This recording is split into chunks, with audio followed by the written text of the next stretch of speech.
그래, 우울해. 그런데 그건 당신 때문이야. 뭐, 나 때문이라고. 내가 주말에도 당신이랑 하루 종일 같이 있어야 해? 그것도 한두 번이지? 어떻게 하루 종일 붙어 있어? 이렇게 매일? 그게 무슨 말이야? 나는 그냥 당신이 요즘에 기분이 안 좋은 것 같아서. 맨날 뭐 먹을지 물어보고 어디 나가지도 않고 하루 종일 나만 졸졸 쫓아다니는 것 같아? 당신은 왜 아무도 만나지 않고 집에서 나랑만 얘기해? 집에 있는데 그럼 당신이랑 얘기하지 누구랑 해? 당신이랑 맨날 똑같은 얘기하는 것도 지겨워. 당신은 재밌을지 모르겠지만 늘 집에만 있는 사람 얘기가 뭐가 재미있겠어? 생각을 해봐.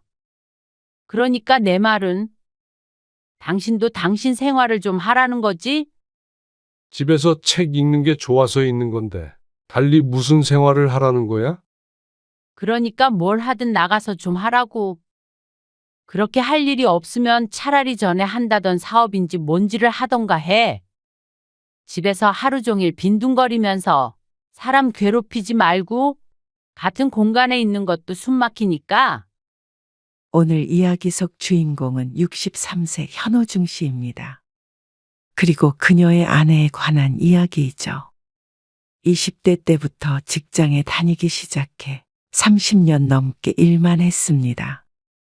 평생 가족밖에 몰랐고 허튼 일로 아내를 마음고생 시킨 적 없었으며 여전히 자식들과 사이도 좋았습니다. 열심히 일하고 열심히 노후 준비도 하고 60이 넘어 퇴직을 하는 그 순간까지 성실하게 살아왔습니다. 그러니 퇴직 후의 삶에 이토록 당황스러웠던 것이었죠.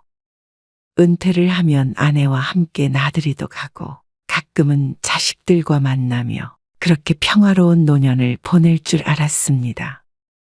그런데 그게 현 씨만의 착각이었던 걸 몰랐던 것이었죠.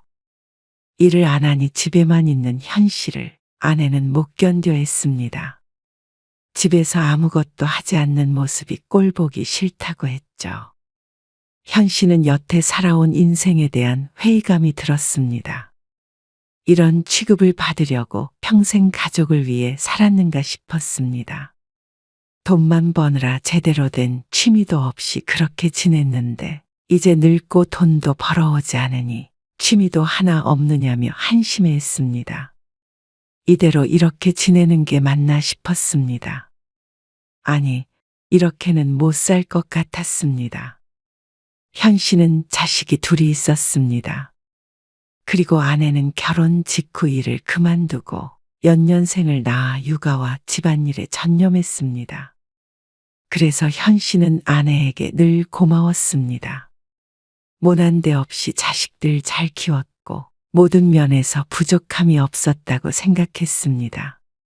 각자 역할을 잘했기에 큰 불화 없이 화목한 가정을 꾸렸던 것이었겠죠. 회사가 어려워 해고가 될 뻔한 적도 있었고 바깥에서 혼자 일하며 아내에겐 참아 말 못했던 고충도 많았습니다. 하지만 그런 것은 가장인 현 씨 스스로 감내해야 할 부분이었습니다. 그래도 커가는 자식들을 보며 행복했죠. 그러다 현 씨가 50대 초반쯤 되었을 때였습니다. 사업을 좀 해볼까? 뭐? 무슨 사업? 글쎄, 뭘 팔아도 좋고, 아니면 카페나. 그건 천천히 생각은 해봐야겠지. 갑자기 무슨 말이야? 회사 어렵다더니 당신 혹시 잘렸어? 아니, 그건 아니고. 그럼 왜 그래? 뜬금없이. 그냥 곧 퇴직할 때 돼가는데 생각이 많아지네. 정년은 채워야지 그래도. 그 다음에는? 그래도 뭐라도 해야지. 퇴직해도 너무 젊잖아. 100세 시대라고들 하는데 그건 퇴직한 다음에 생각하면 되지. 주위에도 퇴직하고 사업하는 사람들 많아. 회사 다니다가 은퇴하면 너무 늦는다고. 당신은 행여나 회사 그만둘 생각은 말어. 나는 매달 월급 따박따박 들어오는 게 좋으니까. 그리고 퇴직하고서도 말이야. 지금 충분히 먹고 살 걱정 없는데 무슨 사업이야. 그러다가 망하면 큰일 나는 거야. 경고하듯 이야기하는 아내 때문에 꿈도 못 꿨습니다. 꼭 돈 때문이 아니라 퇴직한 후의 삶에 대해 고민이 많았는데 아내는 그런 생각은 하지 말라며 일축했죠. 그동안 나중에 뭐라도 해보기 위해 이것저것 공부도 했지만 아내가 싫어하는 듯 해서 알겠다고 하고 말았습니다. 그 이야기를 꺼낸 뒤로는 혹시라도 현 씨가 딴 맘이 있나 싶어서 의심하는 눈길을 한동안 거두지 않았습니다. 현 씨는 계속 회사를 다니면서 큰아들을 결혼시켰습니다. 그리고 퇴직을 앞두었을 땐 둘째 아들도 결혼을 약속한 여자친구가 있었습니다. 당신 퇴직하고 뭐 할 거야? 뭘 뭐해? 그래도 계획이 있을 거 아니야? 먹고 살 만하니까 사업하지 말라며. 그건 중간에 회사를 그만두지 말라는 거였지?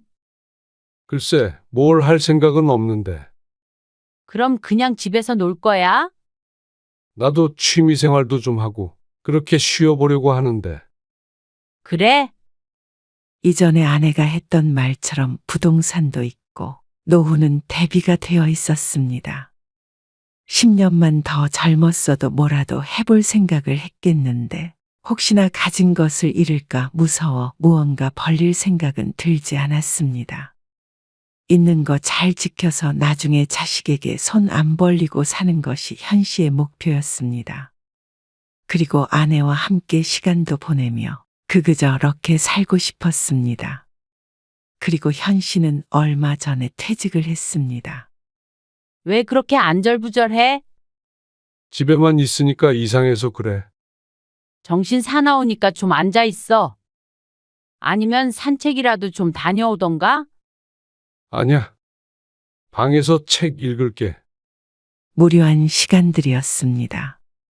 수십 년 출근을 하다 보니 휴가보다 길게 집에 있는 게 어색했습니다. 그래서 거실을 좀 돌아다녔더니 아내가 핀잔을 주었죠. 현 씨의 유일한 취미라고 할 수 있는 것이 그나마 책을 읽는 것이었습니다. 그래서 대부분 시간은 집에서 책을 읽거나 TV를 보면서 지냈습니다. 약속이 있더라도 2주에 한 번 있을까 말까 했습니다. 하지만 시간이 지날수록 그런 생활에도 익숙해졌습니다. 쉬니까 이렇게 편하고 좋은가 싶기도 했습니다. 불안했던 감정도 사라지고 집에 있는 게 오히려 적성에 맞았습니다. 회사에 다닐 때도 어디 돌아다니는 스타일이 아니라 주말에는 대부분 집에 있었는데 이렇게 사는 것도 나쁘지 않았습니다. 일하느라 바빠서 못 보던 책도 마음껏 보고 말이죠. 당신 이번 주에는 아무도 안 만나? 누굴 만나? 그냥 친구나? 동창이나? 아니면 직장 동료? 다들 바쁜데 뭘. 근데 왜 당신만 한가해? 회사에 안 나가니까 한가하지. 주변에는 퇴직하고도 일하는 사람도 많은가 보지? 그렇지. 진작 회사 그만두고 카페 차린 친구들도 있고 그러지. 우리도 그럴 걸 그랬나? 그래도 장사는 잘 안 된대. 장사는 안 돼도 할 일은 있을 거 아니야? 그 말을 들으니 어쩐지 할 일 없는 자신을 탓하는 것 같은 느낌이 들었습니다. 기분 탓인지는 모르겠지만 어디 안 나가느냐는 질문도 종종 듣곤 했습니다. 하지만 현 씨도 전혀 나가지 않는 것은 아니었습니다. 가끔은 나가서 친구도 만났고 아들이랑 만나기도 했습니다. 하지만 마찬가지로 집에 있는 아내는 현 씨가 전혀 나가지 않는다고 느끼는 모양이었습니다. 오늘 점심에 뭐 먹을 거야? 나 오늘 외출해. 언제 오는데? 저녁 먹기 전에는 올 거야. 그래. 알았어. 그러면 점심은 나 혼자 먹을게. 알았어. 설거지도 해놔야 돼. 그래. 조심히 다녀와. 아내가 외출한 뒤에 현 씨는 점심때가 되어 밥을 차렸습니다. 냉장고에 있는 반찬들 꺼내고 아침에 먹은 국을 데웠습니다. 그리고 계란 후라이를 2개 하니 점심밥은 뚝딱이었습니다. 먹고 난 설거지를 하고 현 씨는 서재에 들어가서 책을 읽었습니다. 해가 뉘엿뉘엿 지고 있어서 책을 읽을 맛이 났습니다. 현 씨는 그 순간 참 축복받은 삶이 아닌가 하는 생각을 하게 됐습니다. 젊어서 열심히 일했고 운도 좋았기 때문에 노후 걱정 없고 자식들도 다 잘 살고 있고 또 집 평화로우니 이렇게 은퇴 후에 하고 싶은 것을 하며 편안히 지낼 수 있다는 사실만으로도 성공한 인생이라고 생각했습니다. 꼭 대단한 부자가 되어야 행복한 게 아니었죠. 현 씨는 현관문 열리는 소리에 정신을 차렸습니다. 책에 빠져 있다 보니 시간 가는 줄 몰랐습니다. 어느새 6시가 넘어 있었습니다. 당신 왔어? 계속 집에 있었어? 책 봤어. 그래? 밥은? 점심은 먹었지? 저녁 때 됐잖아. 뭐 먹을까? 글쎄, 딱 먹고 싶은 게 없네? 그러면 라면 끓여 먹을까? 내가 끓일게. 아니, 생각이 별로 없는데. 귀찮기도 하고, 당신 귀찮으니까 내가 할게. 집에서 먹기 싫어. 그리고, 당신 그놈의 밥 얘기 좀 그만해. 짜증스러운 대꾸에 현 씨가 놀라서 말을 멈췄습니다. 그러자 현 씨의 아내는 방으로 들어가 버렸습니다. 당황스러워서 거실을 서성거리고 있는데 아내가 나와 부엌으로 갔습니다. 밥을 차리려는지 달그닥 거리는 소리가 들려서 현 씨가 아내에게 가서 조심스럽게 말했습니다. 당신 밥 생각 없으면 그냥 둬. 내가 알아서 차려서 먹을게. 아냐? 밥 먹어. 금방 차릴게. 현 씨와 아내는 말없이 함께 앉아서 밥을 먹었습니다. 현 씨는 아내의 눈치를 안 볼 수가 없었습니다. 오늘 밖에서 무슨 일 있었어? 아니, 아무 일 없었어. 왜? 그냥 기분이 안 좋은 것 같아서 그렇지. 아냐, 그게 아니라, 아내는 무슨 말을 하려다가 말고 머뭇거렸습니다. 왜 그런데? 아니야. 좀 피곤해서 그래. 그리고 다시 식사를 하는 아내를 보고는 현 씨도 더 이상 캐묻지 못했습니다. 그런데 다음날 아침에 아내가 왜 그랬는지 알 수가 있었습니다. 당신 진짜 어디 안 나가? 아침을 먹기 전에 아내가 또다시 물었습니다. 의아한 표정으로 쳐다보고 있자 아내가 한숨을 쉬면서 말했죠. 어떻게 삼시세끼를 집에서 먹을 수가 있어? 삼시세끼라니. 그저께도 외식했잖아. 그런 말이 아니잖아. 그럼 무슨 말이야? 좀 나가기도 하고 그래야지. 내내 집에 있으면서 밥 타령하니까 나 솔직히 힘들어 죽겠어. 밥타령이라는 말에 현 씨는 조금 놀랐습니다. 그러고 보니 어제부터 아내가 저기압이었던 이유가 이것이었던 듯 했습니다. 하지만 현 씨도 억울했습니다. 아내에게 하루의 세 끼를 직접 차리게끔 한 적도 없었기 때문이었습니다. 아침은 많은 날을 아침 겸 점심으로 대체했고 저녁에도 이틀에 한 번꼴로 외식을 했습니다. 그리고 아내가 외출하거나 귀찮아하면 현 씨가 직접 차렸으니 아내가 밥하는 걸 가지고 스트레스 받아 하는 줄은 꿈에도 몰랐죠. 현 씨가 별다른 말을 하고 있지 않자 아내는 답답하다는 듯이 다시 한번 한숨을 쉬었습니다. 점심은 내가 차려서 먹을게. 아내와 이런 일로 다투고 싶지 않았습니다. 현 씨도 충분히 할 수 있는 일이었고 진수성찬을 차려서 먹을 필요도 없었기에 현 씨는 대수롭지 않게 생각했습니다. 물론 기분은 조금 상한 건 어쩔 수 없었습니다. 하루에 남편 밥 한두 끼 차려주는 게 그렇게 어려운 일인가 싶었습니다. 그마저도 나가서 사먹는 일이 많은데 말이죠. 회사에 다닐 때는 아침, 저녁을 집에서 먹었는데 이제는 돈을 안 버니 밥 차려줄 가치도 없나 하는 생각까지 하게 되었습니다. 하지만 설마 했습니다. 그냥 요새 기분이 안 좋은가 보다 싶었습니다. 그런데 그날 이후로 아내는 자주 집을 비웠습니다. 오늘도 나가? 응. 오후에 들어올게. 밥 혼자 먹어. 어디 가는데? 답답해서 친구들 좀 만나러 가려고.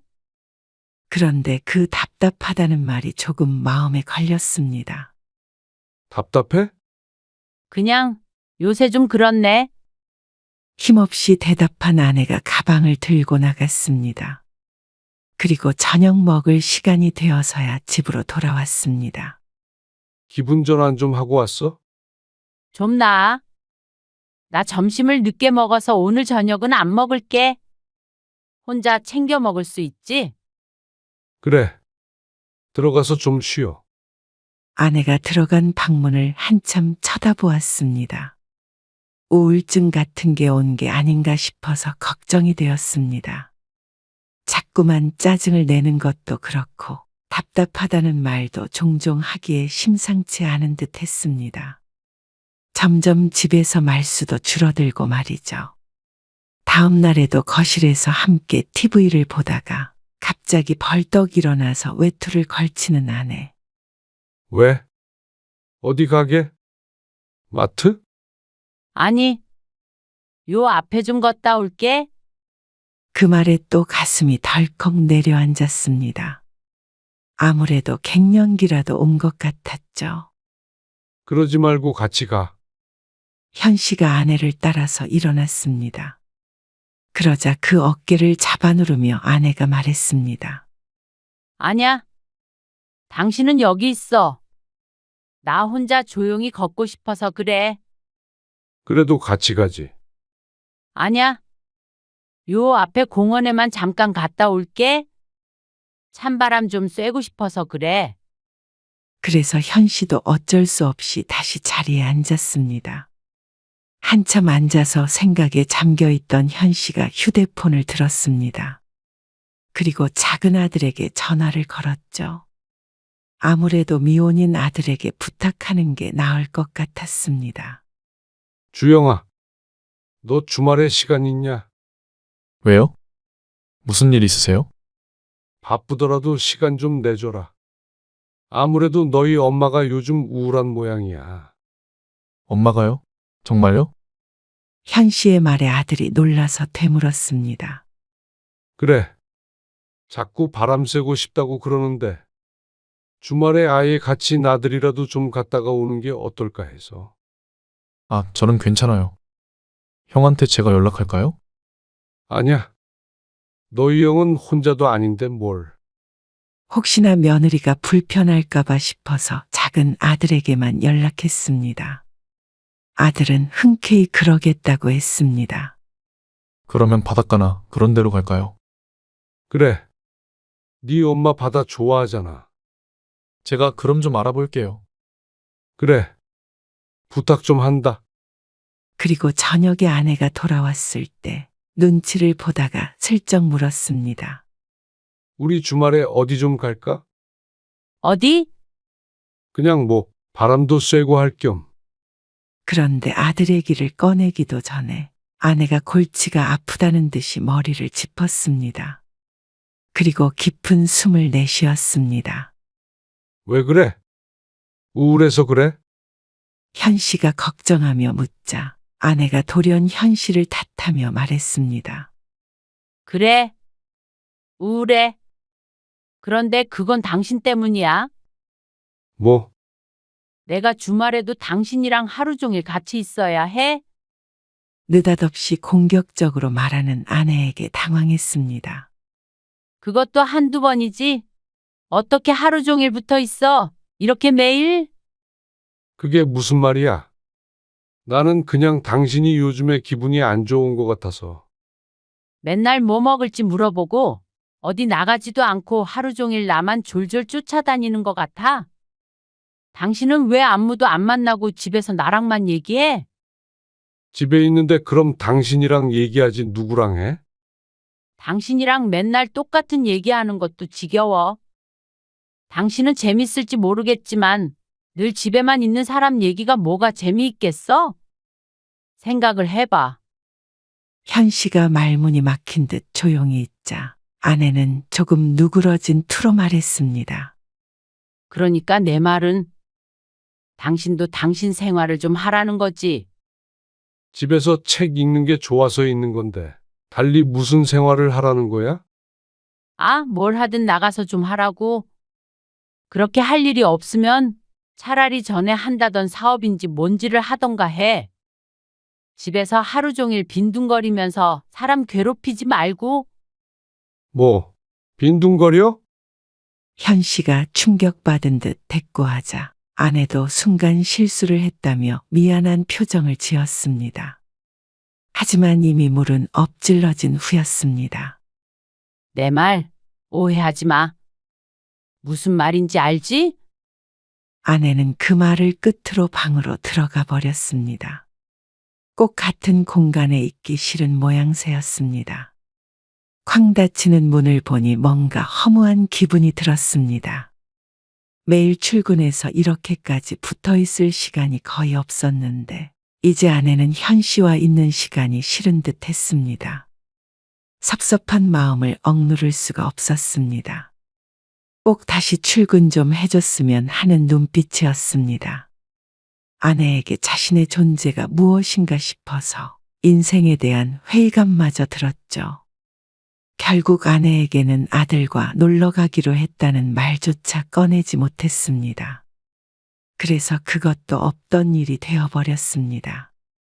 그날 이후로 현 씨는 아침에 눈 뜨면 일단 밖으로 나갔습니다. 아내가 밖에 좀 나가라는 데대 버티고 있을 만큼 신경줄이 질기지가 않았습니다. 현 씨도 같이 시간을 보내기 싫다는 아내와 억지로 함께 있고 싶지가 않았죠. 당신 어디가? 밖에 좀 갔다 올게. 요즘 어딜 그렇게 나가는데? 그냥 다녀올게. 아내의 물음에도 현 씨는 어영부영 대답을 얼버무리고 집을 나섰습니다. 아내는 그런 현 씨의 말에 어리둥절한 표정이었지만 달리 해줄 말이 없었습니다. 실제로 특별한 목적지나 할 일이 정해진 것이 아니었으니 말이죠.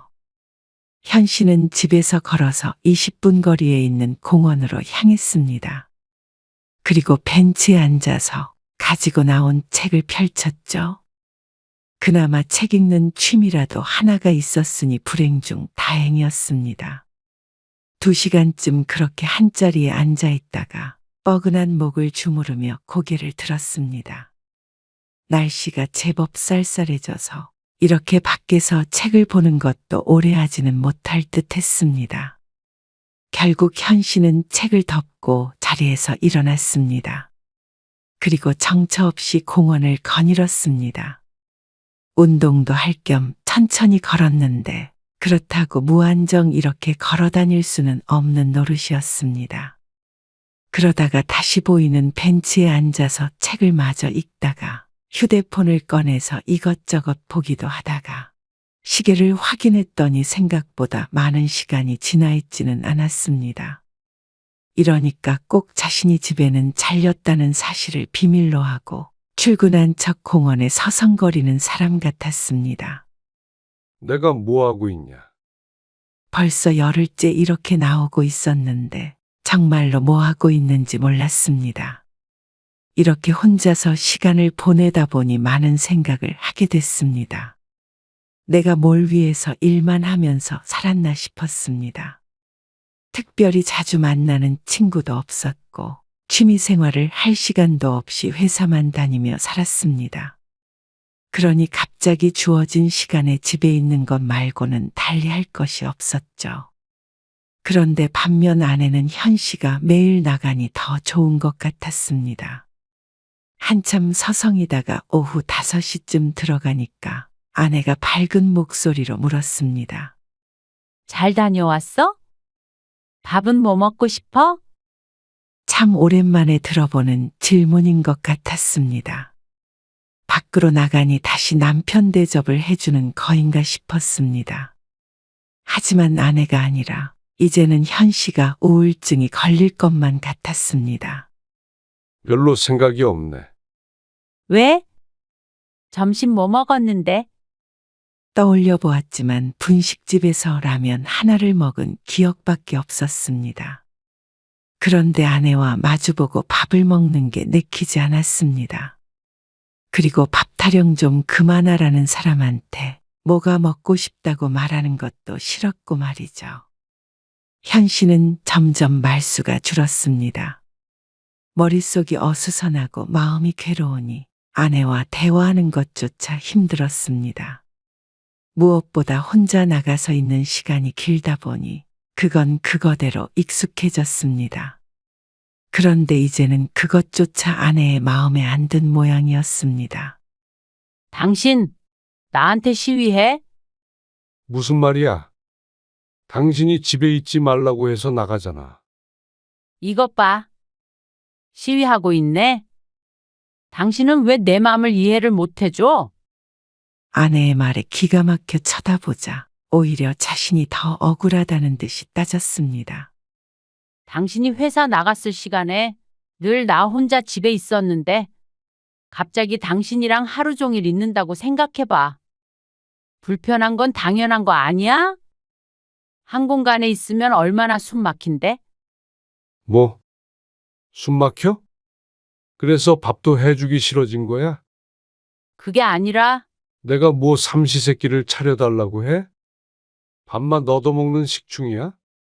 나 설거지도 하고 청소도 하고 빨래도 해. 쓰레기도 버리고.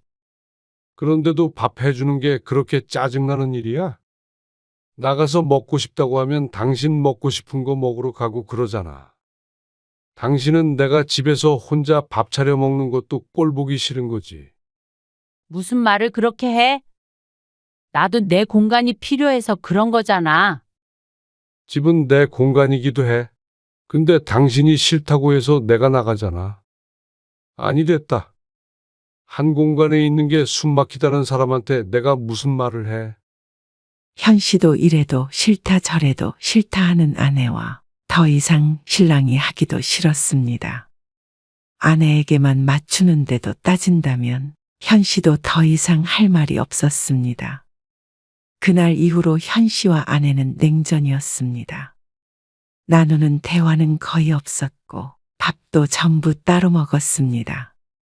아내는 시위하는 게 보기 싫다며 아침 일찍 나가서 저녁 때가 지나서 돌아왔습니다. 아침부터 저녁까지 홀로 앉아서 밥을 먹으니 외롭기도 했고 서럽기도 했습니다. 평생 가장 노릇 한 대가가 이런 찬밥 신세라고 생각하니 눈물이 날 것 같기도 했습니다. 그러게 현 씨도 퇴직 후 할 일이 있었어야 했습니다. 그런데 그것도 못하게 했던 아내가 이러니 더욱 억울했습니다. 그런데 며칠 뒤에 아내가 현 씨에게 말했습니다. 내가 생각을 해봤는데 거의 열흘 만에 대화를 하는 것이었습니다. 당신 오피스텔 같은 거라도 구해서 평일에는 거기서 지내. 뭐? 언제까지 이렇게 불편하게 살 수는 없잖아. 서로 말도 안 하고. 정말 숨 막혀서 내가 못 살겠어. 또다시 숨 막히다며 호소하는 아내를 현 씨가 허탈한 표정으로 쳐다보았습니다. 이제는 집에서 쫓겨나기까지 하는 모양이었습니다. 당신한테 내 삶 방해받는 것 같아? 도대체 내가 뭘 그렇게 당신을 방해했다는 거야? 내가 집에서 당신한테 일을 시켜? 그냥 있는 것만으로도 답답하다고. 당신은 부부간의 애정이라는 게 있기는 해? 나이 들어서 무슨 애정 얘기를 해. 일만 하며 살았지만 이제는 경제적인 이바지도 끝이 났고 늙은 남편은 이런 존재인가 싶었습니다. 아무것도 시키지 않아도 그냥 할 일 없이 집에 있는 게 꼴보기 싫은 존재 말이죠. 당신은 평생 집에 있었으면서 나는 고작 1년도 안 지났다. 그거랑 같아? 그래, 당신이 원하는 대로 해줄게. 현 씨는 며칠 동안 짐을 싸고 나가서 살 집을 알아봤습니다. 현 씨도 이런 아내와는 한 공간에 있고 싶지 않았습니다. 내가 왜 나가야 하나 싶기도 했지만 네가 나가네 내가 나가네 하며 싸우고 싶지 않았고 하루빨리 떨어지고 싶었습니다. 그래서 일주일 뒤에 오피스텔을 구해서 나갔습니다. 그러니 오히려 속이 시원했습니다.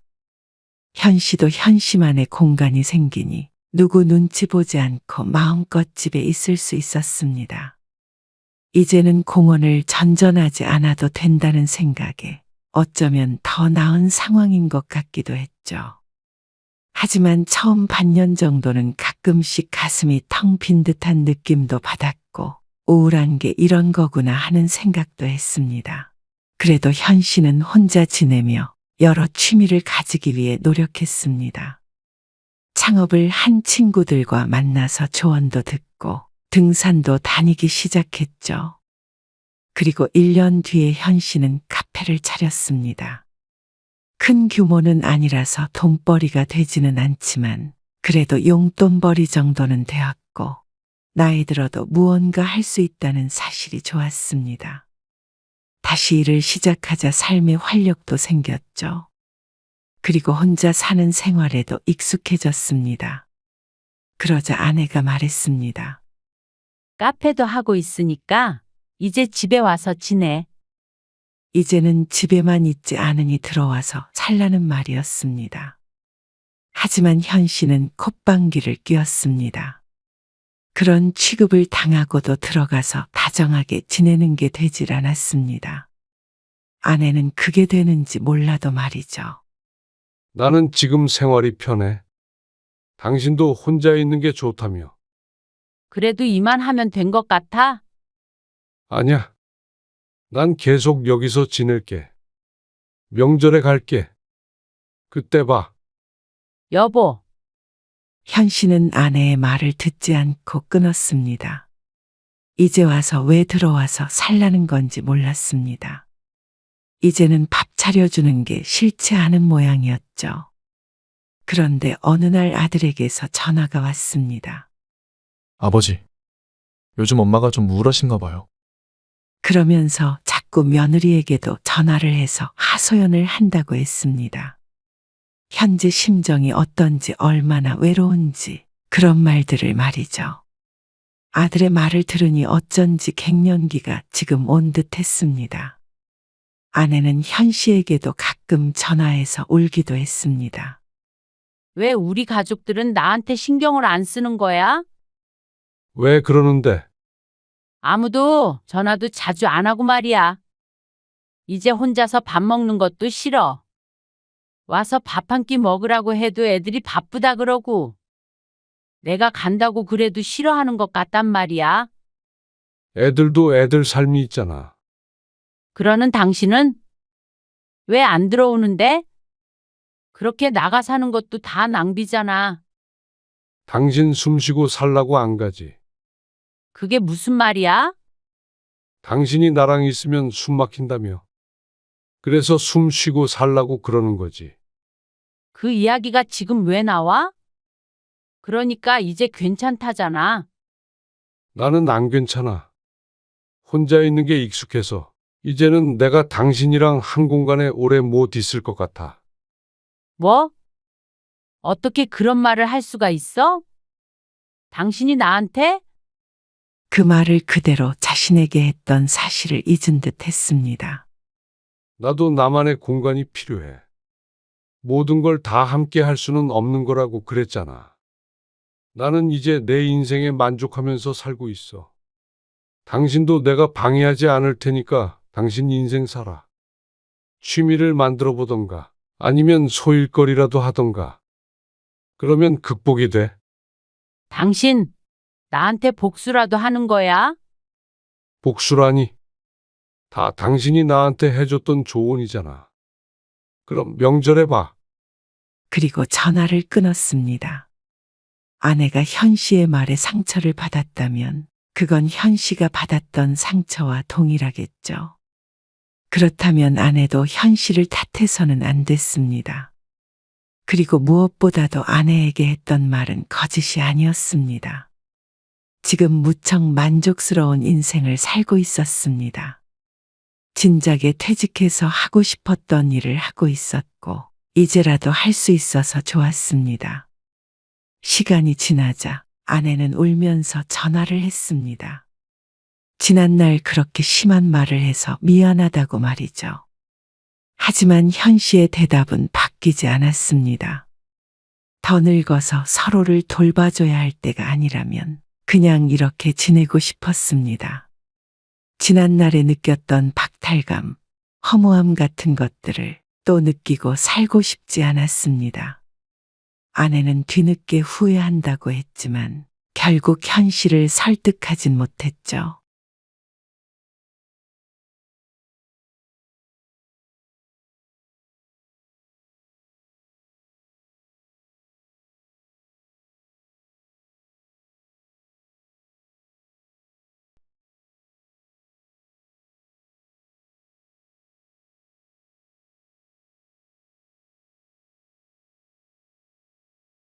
애미야, 내가 이렇게 늙어서 살면 얼마나 살겠냐. 그래도 몇 년을 살더라도 마지막은 우리 맏아들이랑 같이 살다 가고 싶다. 저희 엄마는 끝까지 혼자 살다가 1년 만에 돌아가셨어요. 어머님도 아시잖아요. 여보, 너무 그러지 마. 당신도 양심이 있으면 나한테 이럴 수는 없지. 뭐야? 양심? 네. 양심이요. 어머님도 저랑 같이 살고 싶지 않으시잖아요. 저도 이 나이 들어서 시어머니 병수발 들 생각 없어요. 예전에 저한테 그러셨죠. 자기 부모는 자기가 알아서 챙겨야 하는 거라고요. 아, 누가 당신 보고 챙기래. 그냥 모시고 살기만 하면 내가 알아서 챙기지. 그렇게 어머님이랑 같이 살고 싶으면 당신이 나가서 모시고 살아. 뭐야? 내 아들이 왜 나가? 나가라니. 무슨 말을 하는 거야. 내 집에서 나가라는 말이야. 어머님 모시고 살고 싶으면 이혼 도장 찍자고 했지. 이참에 그렇게 하자. 오늘 이야기 속 주인공은 58세 조미령 씨입니다. 그리고 그녀의 남편과 시어머니에 관한 이야기이죠. 조 씨는 60이 다 된 나이에 이혼을 생각하고 있었습니다. 사실 그런 생각이야 젊은 시절부터 계속됐던 것이었지만 남편이 시어머니를 모시고 살자고 한 지금 드디어 때가 온 듯 했습니다. 어쩌면 이런 순간을 기다린지도 몰랐습니다. 오래전 조 씨가 무릎까지 꿇어가며 친정엄마를 모시자고 했을 때 매몰차게 거절당했던 그날 이후로 말이죠. 이제는 나이 들어 혼자 생활이 힘든 시어머니. 늙고 병든 시어머니에게도 안타까운 마음이 들지 않았습니다. 남들은 그런 조 씨를 보고 매정하다고, 피도 눈물도 없다고 손가락질 할 수도 있겠지만 조 씨에게도 길고 긴 사연이 있었습니다. 그래서 조 씨는 누구도 자신을 탓할 수 없다고 생각했습니다. 또 조 씨는 지금이라도 늦지 않았다고 생각했습니다. 오랜 세월 며느리 도리를 운운하며 조 씨를 괴롭혔던 시어머니와 그런 고부 갈등을 방관하고 조 씨의 친정엄마를 외면했던 남편. 조 씨는 이제 둘 모두를 버려버릴 계획이었습니다. 조 씨는 20대의 남편을 만났습니다. 집안 사정도 좋지 않고 가진 것도 없는 남편이 뭐가 그리 좋았는지 모든 것을 감수하고 결혼을 했습니다. 그땐 착한 것 하나만 보고 같이 살 결심을 했죠. 반면에 조 씨는 친정에도 여유가 있었고 번듯한 직장도 있었습니다. 모든 것은 극복할 수 있는 문제라고 여겼습니다. 조 씨의 친정도 그렇게 생각했기 때문에 결혼할 때 한 푼도 없었던 시집을 대신에 집도 사주었습니다. 당시엔 남편도 시어머니도 그저 고마워했죠. 하지만 물질적인 것이 모든 걸 다 해결해 줄 순 없었습니다. 너 진짜 빨리빨리 들어오지 못해? 어떻게 여자가 밖으로 돌고 남자가 애를 봐? 조 씨도 아직 젊었던 지난날 20분 거리에 살던 시어머니는 평일이고 주말이고 구분 없이 아무 때나 찾아왔습니다. 이번에도 연락은 없었고 늘 언제 온다는 예고도 없이 문을 열고 들어왔습니다. 주말에 조 씨가 집을 비우기라도 하면 난리가 났습니다. 아이를 남편이 보고 있거나 집안일을 하는 모습을 목격하는 날은 발 뻗고 잘 수 없는 날이 되었죠. 너 친정에 돈 좀 있는 거 가지고 유세 떨지 말라고 내가 누누이 말했지? 또 남편 기 죽이지 마. 알았어? 저 안 그래요. 어머니, 이것 봐. 그냥 내 하면 되지? 안 그래? 눈 똑바로 뜨고 대들라고 네 엄마가 시키든? 아니요, 죄송해요. 나한테 이러는데 지 남편한테 어떻게 할지 눈에 뻔히 보인다. 남편을 하늘처럼 섬겨야 하는 거야. 알겠어? 고개를 푹 숙이고 있던 조 씨는 옆에 있던 남편을 바라보았습니다. 뭐라고 한마디라도 해줄 줄 알았습니다. 하지만 남편은 그런 조 씨의 애타는 눈빛을 슬쩍 피해버렸습니다. 그 모습을 보고 조 씨는 눈물을 흘리며 다시 고개를 푹 숙였습니다. 네, 그럴게요. 그리고 시어머니에게 복종할 수밖에 없었죠. 그 당시엔 시어머니에게 대드는 것은 상상도 하지 못했습니다. 남편도 시어머니가 돌아가면 가정의 평화를 위해서는 자신이 가만히 있는 것이 오히려 도와주는 거라며 조 씨를 달랬습니다. 조 씨도 그 말을 듣고는 그런 줄만 알고 살았습니다. 실제로 신혼의 남편이 옆에서 몇 마디 했다가 시어머니에게 말도 못할 욕설을 들어야 했습니다. 물론 남편이 아닌 조 씨만 말이죠. 그동안 조 씨가 당했던 시집살이에 대해서 열거하자면 열흘 밤낮을 새도 부족했습니다. 그만큼 서름도 많이 당했고 그 와중에 효자인 남편은 전혀 도움이 되지 못했습니다. 그럼에도 불구하고 조 씨는 가정에 헌신했습니다. 아이들도 열심히 키우고 돈도 벌어오고 집안 살림도 도맡아 했습니다. 그 당시엔 그게 옳은 일인 줄 알았습니다. 괜찮아. 여보, 다시 좋은 기회가 있겠지. 아, 사실 내가 대출을 좀 받았어. 뭐? 대출? 무슨 대출? 우리 부모님 가게가 좀 힘들어서. 그래서 대출을 받아서 드렸어? 그러면 어떡해? 당장 문 닫게 생겼다는데. 남편이 해고를 당하고 들어온 날, 괴로워하는 남편을 조 씨가 위로했습니다. 그런데 남편이 빚이 있다는 놀라운 이야기를 꺼냈습니다. 그래서 말인데 장인어른한테 말씀 좀 드려보면 안 될까? 우리가 모아둔 돈으로 갚으면 되잖아. 근데 금액이 미안해. 남편의 말에 조 씨는 큰 충격을 받았습니다. 먹고 살만 해졌다 싶었는데 자신도 모르는 사이에 집안이 휘청하고 있었습니다. 정말 그러고 싶지 않았지만 남편의 말대로 친정에 손을 벌려야 했습니다. 그래서인지 시어머니도 한동안은 조 씨를 괴롭히지 않았습니다. 미안해. 그리고 고마워. 꼭 갚자. 내가 장인어른이랑 장모님한테도 평생 잘하면서 살게. 하지만 시간이 지나고 다시 살림이 나아지자 번듯하게 살게 된 것을 시어머니는 모두 남편의 덕이라고 했습니다. 그러니 더욱 잘하며 살라고 말이죠. 그러다 몇 년 뒤 잘 살던 친정이 망했습니다. 사업이 부도가 났는데 조 씨의 부모님은 빚더미에 허덕이게 되었습니다. 그래서 남편에게 말을 꺼냈습니다. 여보, 우리 엄마 아빠 좀 도와줬으면 해. 장인어른을? 내색은 안 하시는데 상황이 많이 안 좋으신가 봐. 그래. 외동딸인 조 씨가 아니라면 부모님이 달리 도움을 받을 수 있는 곳도 없었습니다.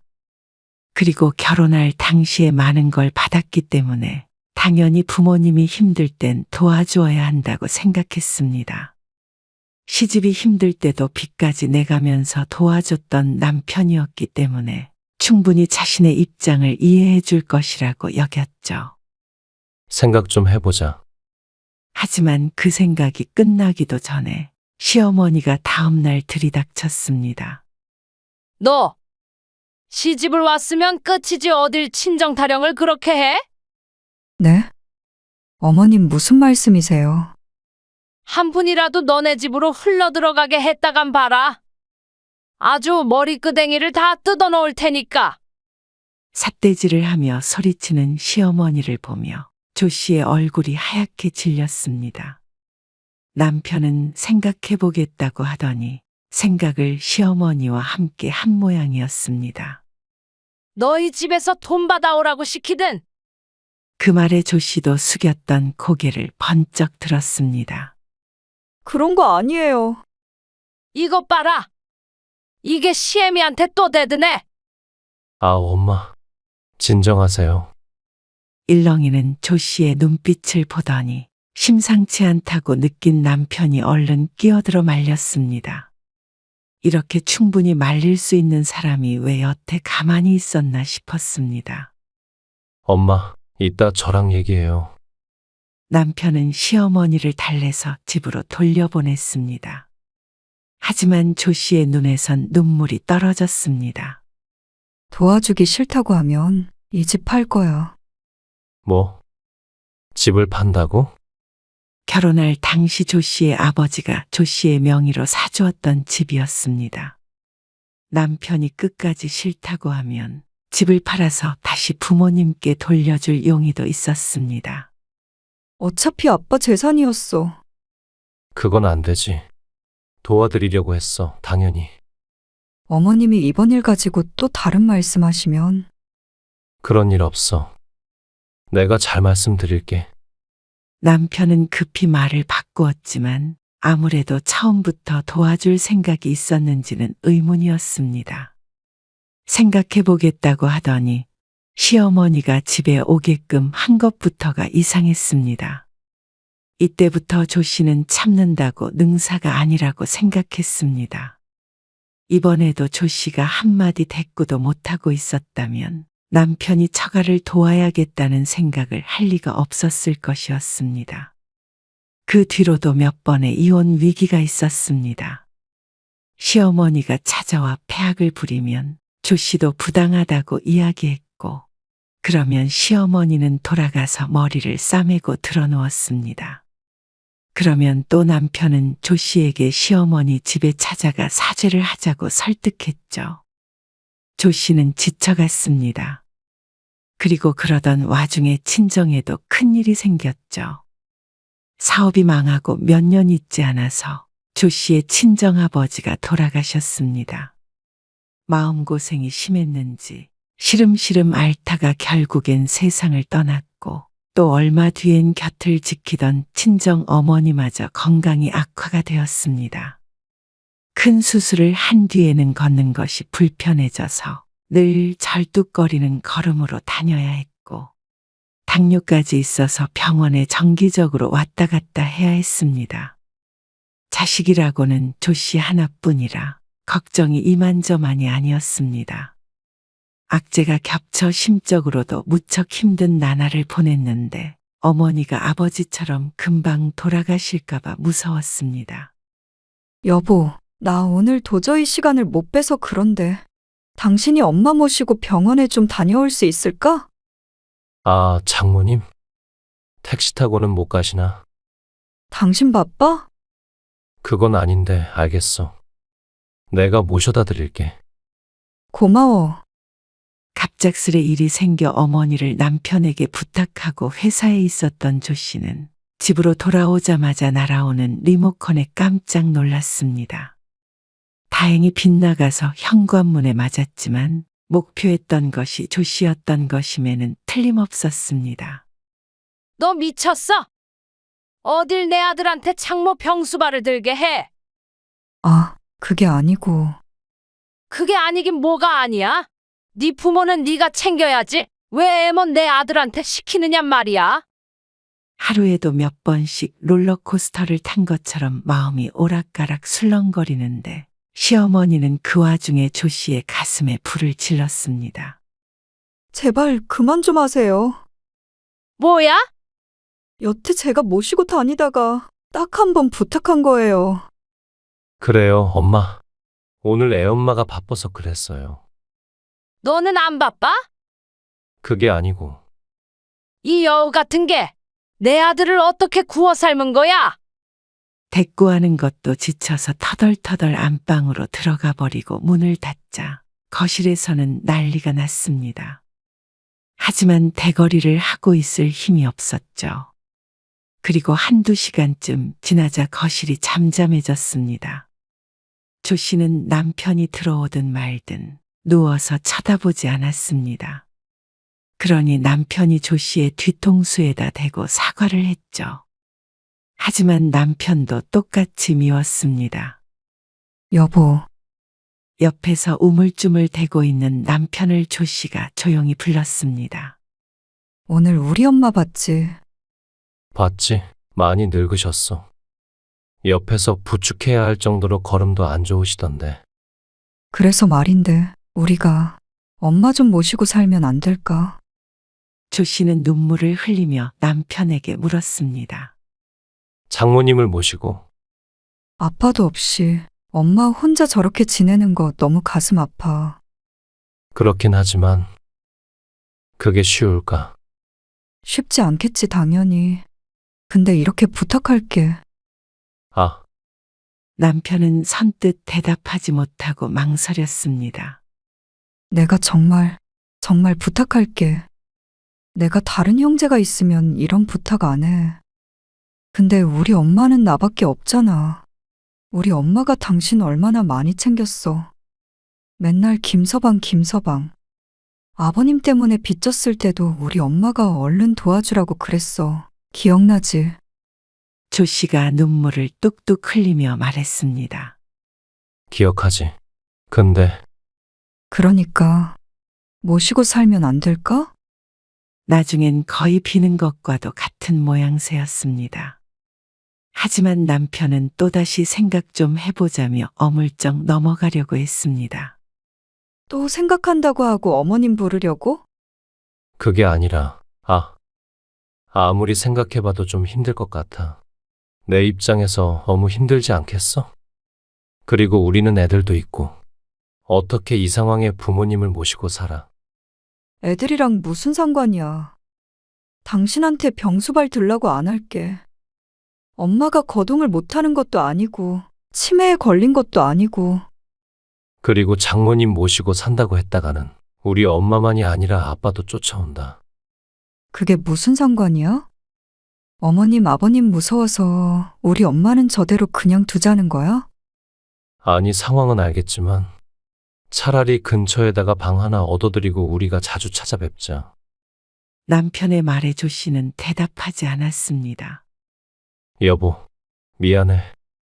지긋지긋한 사과의 말. 조 씨는 남편에게 너무 실망했고 서운했습니다. 그리고 자신의 어머니가 참 딱했습니다. 그렇게 퍼주었어도 결국 사위는 남이었으니 말이죠. 그 뒤로 조 씨는 남편과 냉전 상태였습니다. 아니, 일방적으로 조 씨가 남편과 말을 하지 않았습니다.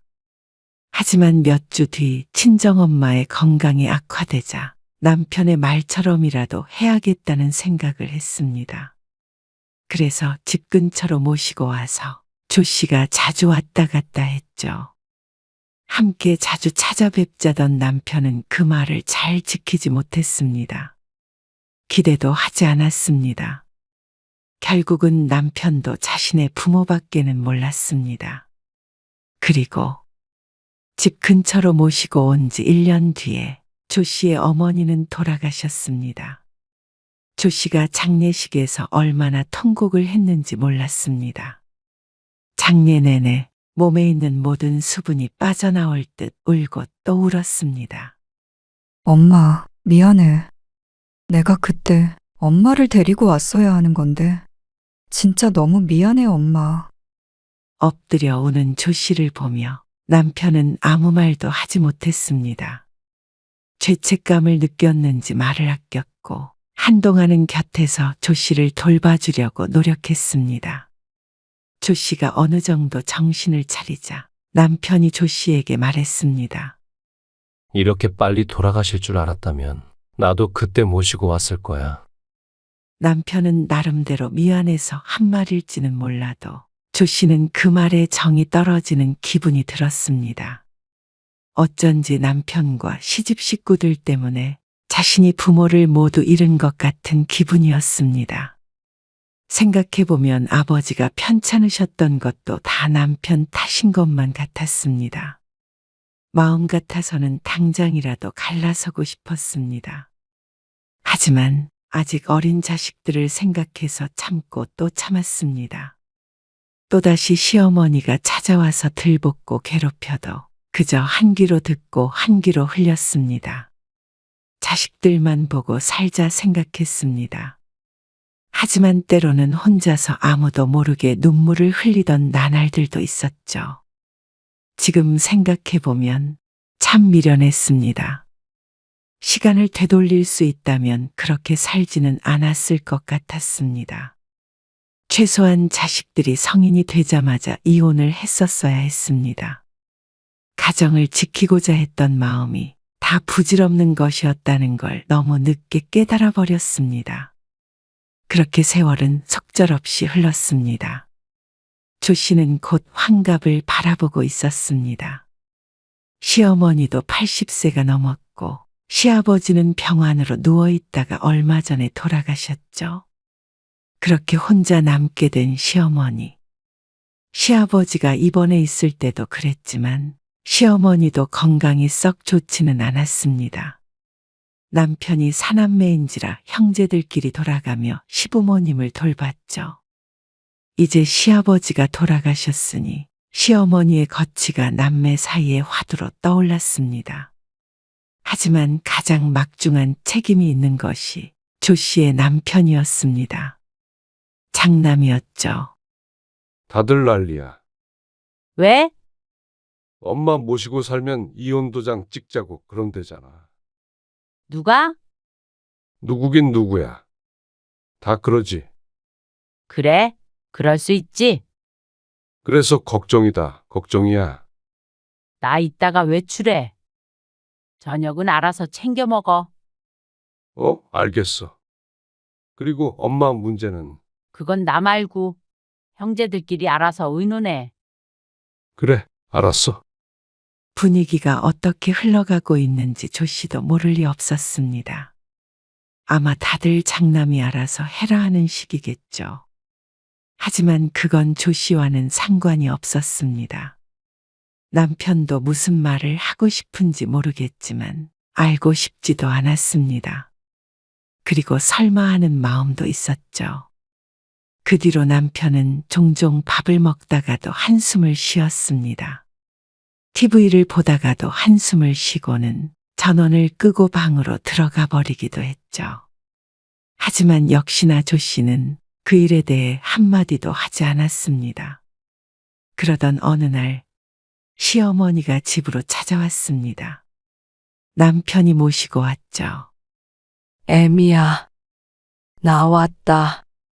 네. 오셨어요. 이거 받아라. 이게 뭐예요? 너 예전에 이거 짱아찌 좋아했었잖냐? 언제적 이야기를 하는지 몰랐습니다. 20년도 더 된 이야기였고 한 번도 시어머니가 이런 식으로 조 씨를 챙긴 적은 없었습니다. 짠 건 먹지 않는데 어리둥절한 마음으로 건네는 반찬통을 받았습니다. 이렇게 반찬까지 해올 정도면 건강이 그렇게 나쁘지만도 않은가 보다 생각했습니다. 아이고, 나이가 드니까 반찬도 해먹기가 쉽지가 않다. 조 씨가 시어머니의 말을 잠자코 듣고 있었습니다. 허리도 아프고 당뇨 때문에 아무거나 먹기도 쉽지가 않고 그리고서는 한참을 어디가 아픈지 나열을 했습니다. 말만 들어서는 당장 입원이라도 해야 할 것 같았습니다. 밥을 먹으면서도 자꾸만 끙끙대는 통에 조 씨도 마음이 불편했습니다. 하지만 불편한 것은 불편한 것이었고 그 말들을 조 씨는 모두 못 들은 척했습니다. 그런데 남편이 갑자기 시어머니를 모시고 온 이유가 있었습니다. 다음 날 남편이 조심스럽게 조 씨를 불렀습니다. 무슨 말을 하려고 이렇게 분위기를 잡아? 그게 엄마 말이야. 어머님이 왜? 우리가 모시고 살면 안 될까?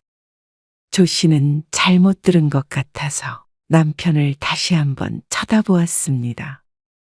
그러자 남편이 찔끔한 표정을 짓더니 말했습니다.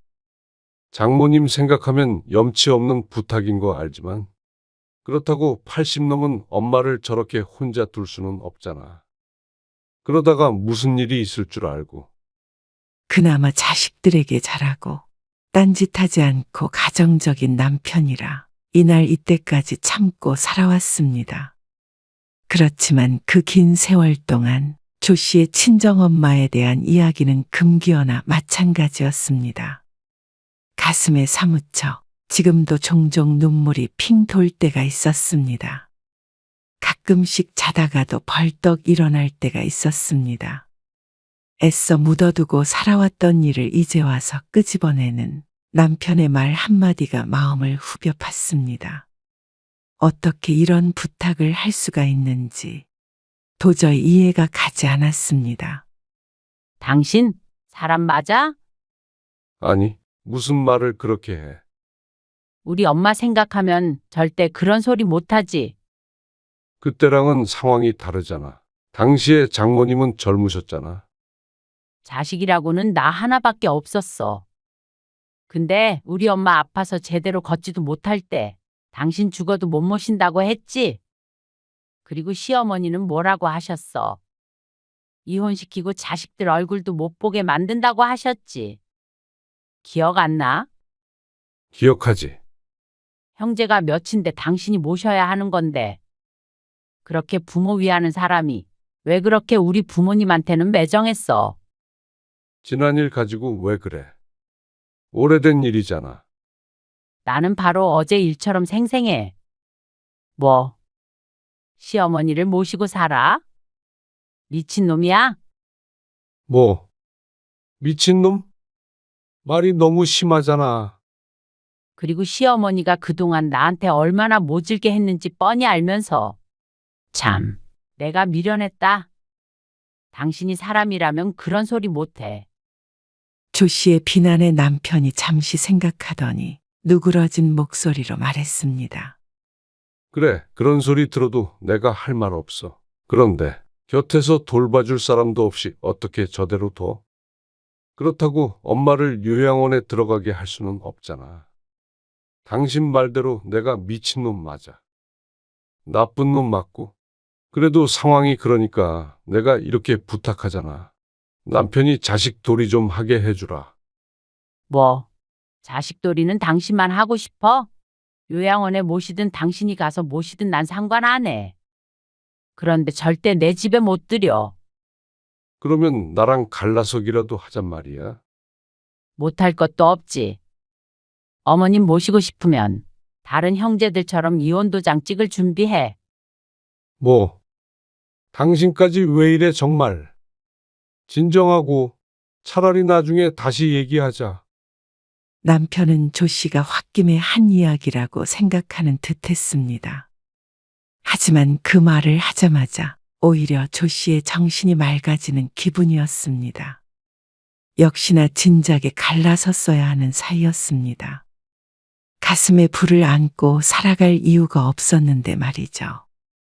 그런데 남편은 혼자서 설득은 안 될 거라 생각했는지 또다시 그렇게 아프다는 시어머니를 집으로 데리고 왔습니다.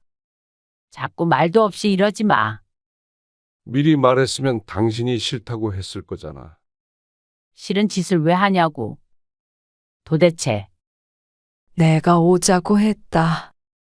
금쪽 같은 아들이 핀잔 드는 것은 싫었는지 끼어드는 시어머니. 다짜고짜 조 씨에게 말했습니다. 애미야, 내가 이렇게 늙어서 살면 얼마나 살겠냐. 몇 년을 살더라도 마지막은 그래도 우리 맏아들이랑 같이 살다 가고 싶다. 저희 엄마는 끝까지 혼자 살다가 1년 만에 돌아가셨어요. 어머님도 아시잖아요.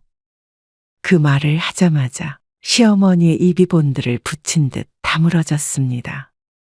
여보, 너무 그러지 마. 양심이 있으면 나한테 이럴 수는 없지. 뭐야?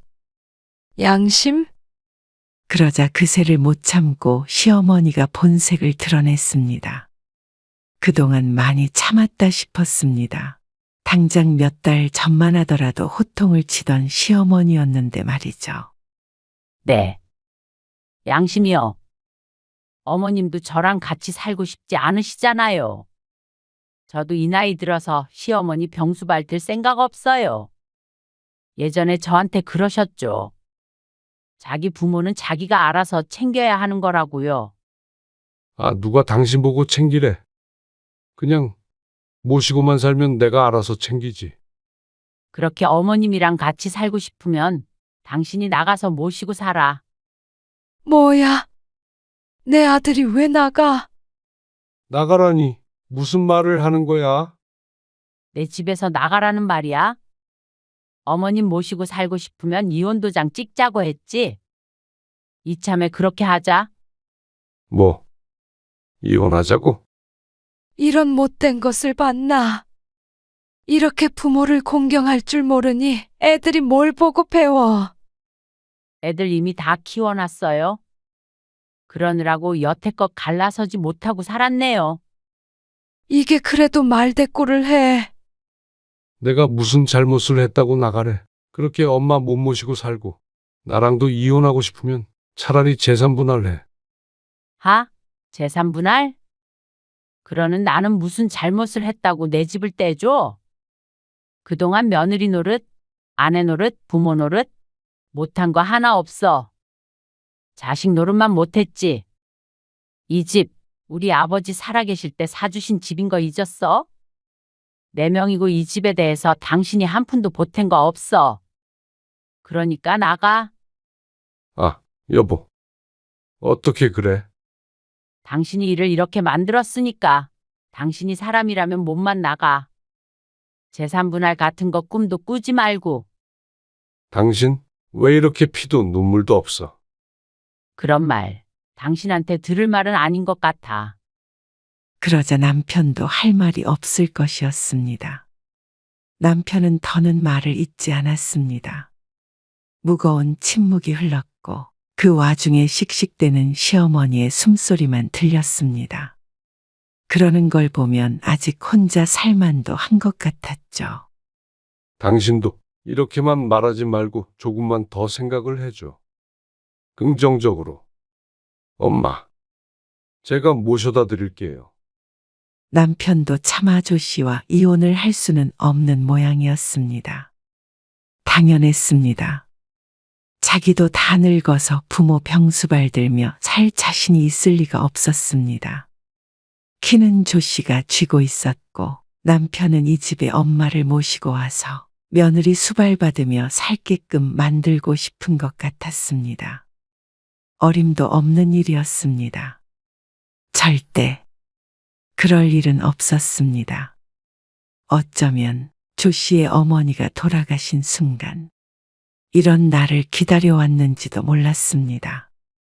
그래서 그 긴 세월 동안 참았던 보람이 이제와 생기는구나 싶었습니다. 너희 부모 병들면 두고 보자 하는 마음이었을까요? 아마 전혀 없었다고 할 수도 없겠죠. 생각은 1초도 아까워. 당신이 가서 사랑하는 어머니 모시고 살아. 조 씨는 남편이 어어하는 순간에 집 밖으로 쫓아내버렸습니다. 어리버리하는 순간을 놓치지 않았습니다. 현관문 닫히는 소리가 들리자 남편이 당황한 듯 문을 두드렸습니다. 여보, 진짜 이럴 거야? 조 씨는 대답하지 않았고 현관문 밖에서 잠시 말소리가 들리는 듯 하더니 어느 순간 조용해졌습니다. 그리고 자식들을 통해서 이야기를 듣자 하니 시어머니 집으로 잠시 들어간 것 같았습니다. 둘이서 알콩달콩 잘 살았으면 하는 마음이었습니다. 부모에게 효도하고 자식에게 사랑 주고 그렇게 말이죠. 조 씨는 남편의 전화를 차단해 버렸습니다. 자식들을 통해서 종종 연락은 왔지만 집 번호키도 바꿔버렸고 남편의 짐은 정리해서 시어머니 집으로 보내버렸습니다. 그러니 한 달이 채 안 돼서 남편이 다시 찾아왔습니다. 문이 부서질 듯이 두드려대는 통에 열어줄 수밖에 없었습니다.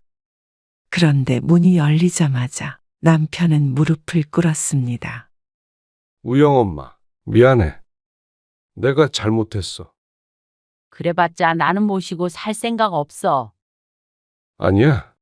엄마, 요양원에 모시기로 했어. 기가 막혔습니다. 조 씨가 모시고 살지 못하겠다고 하니까 요양원에 보낸다는 말이 참 우스웠습니다. 결국엔 조 씨의 손을 빌어서 효도를 하고 싶은 마음인 모양이었죠. 나는 다시 집으로 돌아올게. 당신 말대로 엄마 안 모시고 살아. 아니, 나는 이미 당신이랑 이혼하기로 했어. 뭐, 엄마가 없어도 생각해보면 어머님보다 당신이 더 나쁜 놈이야. 내가 그걸 외면하고 살았네.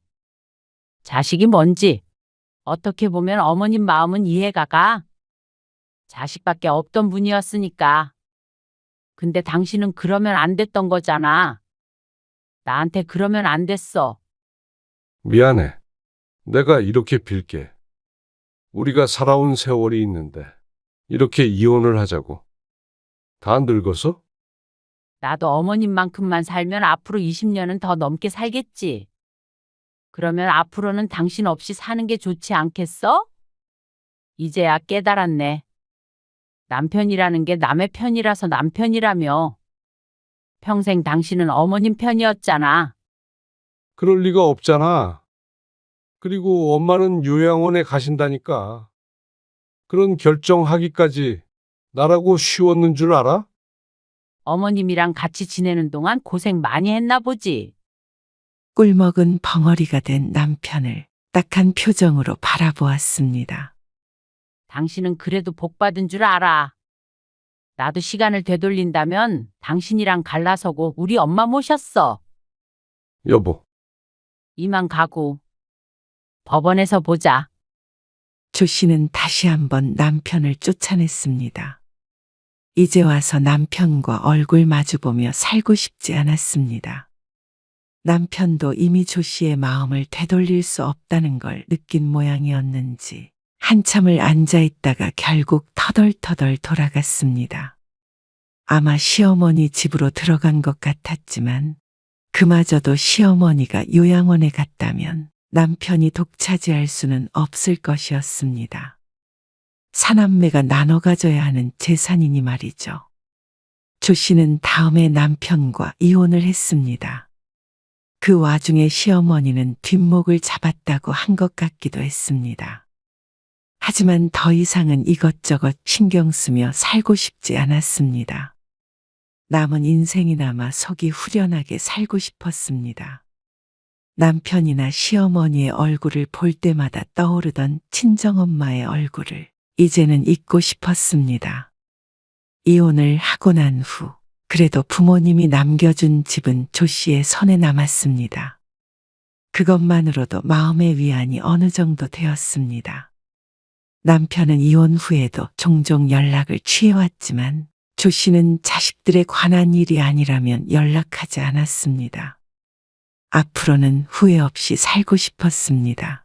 남편은 뒤늦게 후회했지만 이미 조 씨는 떠난 뒤였습니다.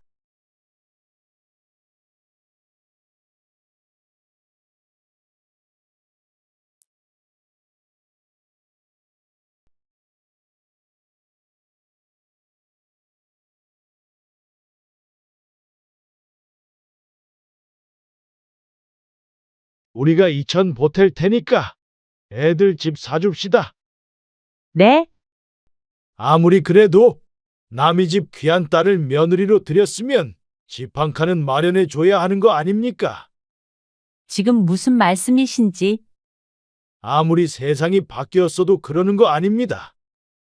남자가 집 한 칸 없이 장가가는 경우가 있나? 이 정도 같이 살았으면 집 사줄 정도는 되는 거 아닙니까?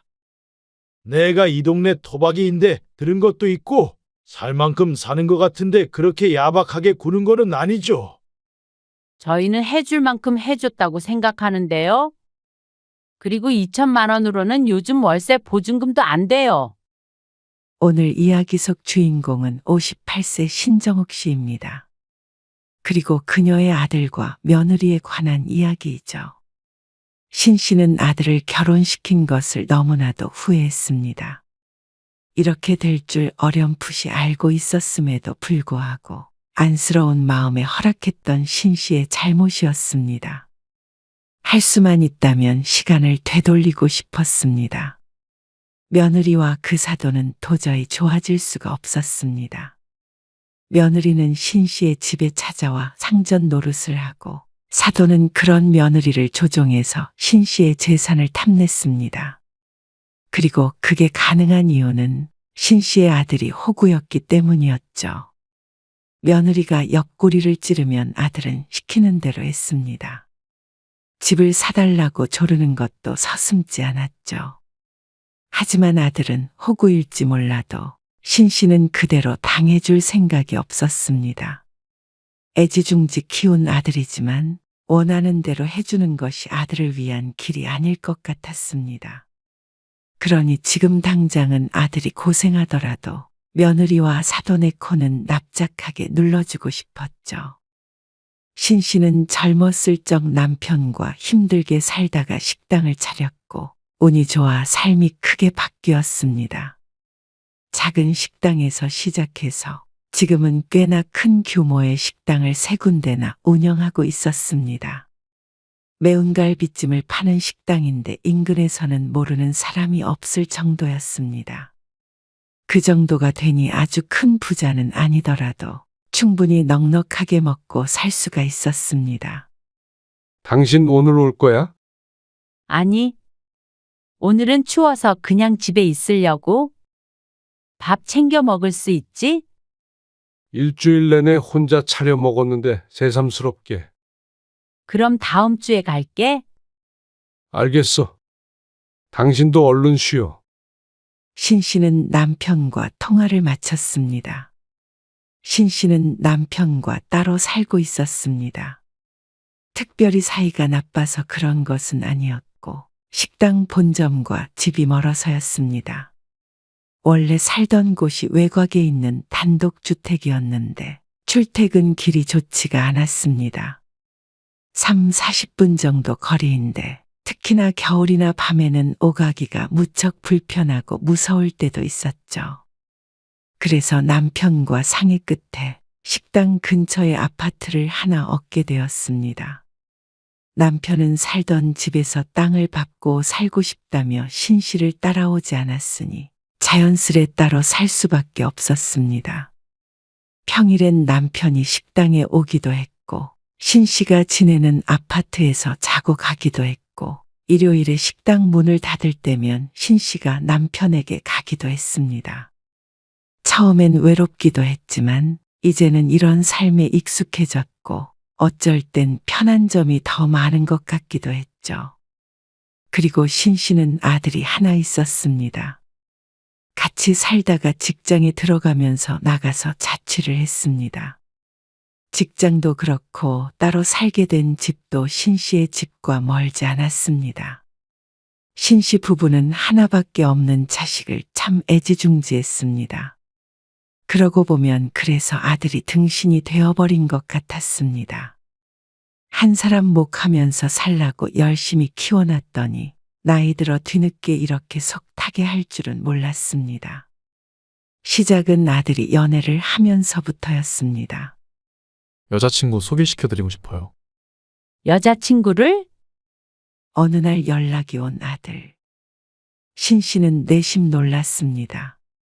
한 번도 아들의 여자친구를 본 적이 없었으니 말이죠. 몇 달 전에 여자친구가 생겼다는 말은 들었지만 소개까지 시켜줄 정도로 진지한 관계인가 싶었습니다. 하지만 궁금하기도 했습니다. 그래? 그러면 한번 만나볼게. 신 씨는 이제 나이가 들어 아들의 애인도 만나보게 됐구나 하고 신기한 마음이 들었습니다. 그래서 설레는 가슴을 안고 약속 장소에 나가게 되었죠. 안녕하세요. 고민경이라고 해요. 아주 예쁘장하게 생긴 아들의 여자친구는 첫 만남에서 고개를 갸웃거리게 했습니다. 대화를 나누면 나눌수록 솔직한 심정으로는 며느리감으로서는 잘 모르겠다는 생각이 들었습니다. 물론 결혼을 허락받으러 온 것은 아니지만 어느 정도 염두에 둘 수밖에 없었죠.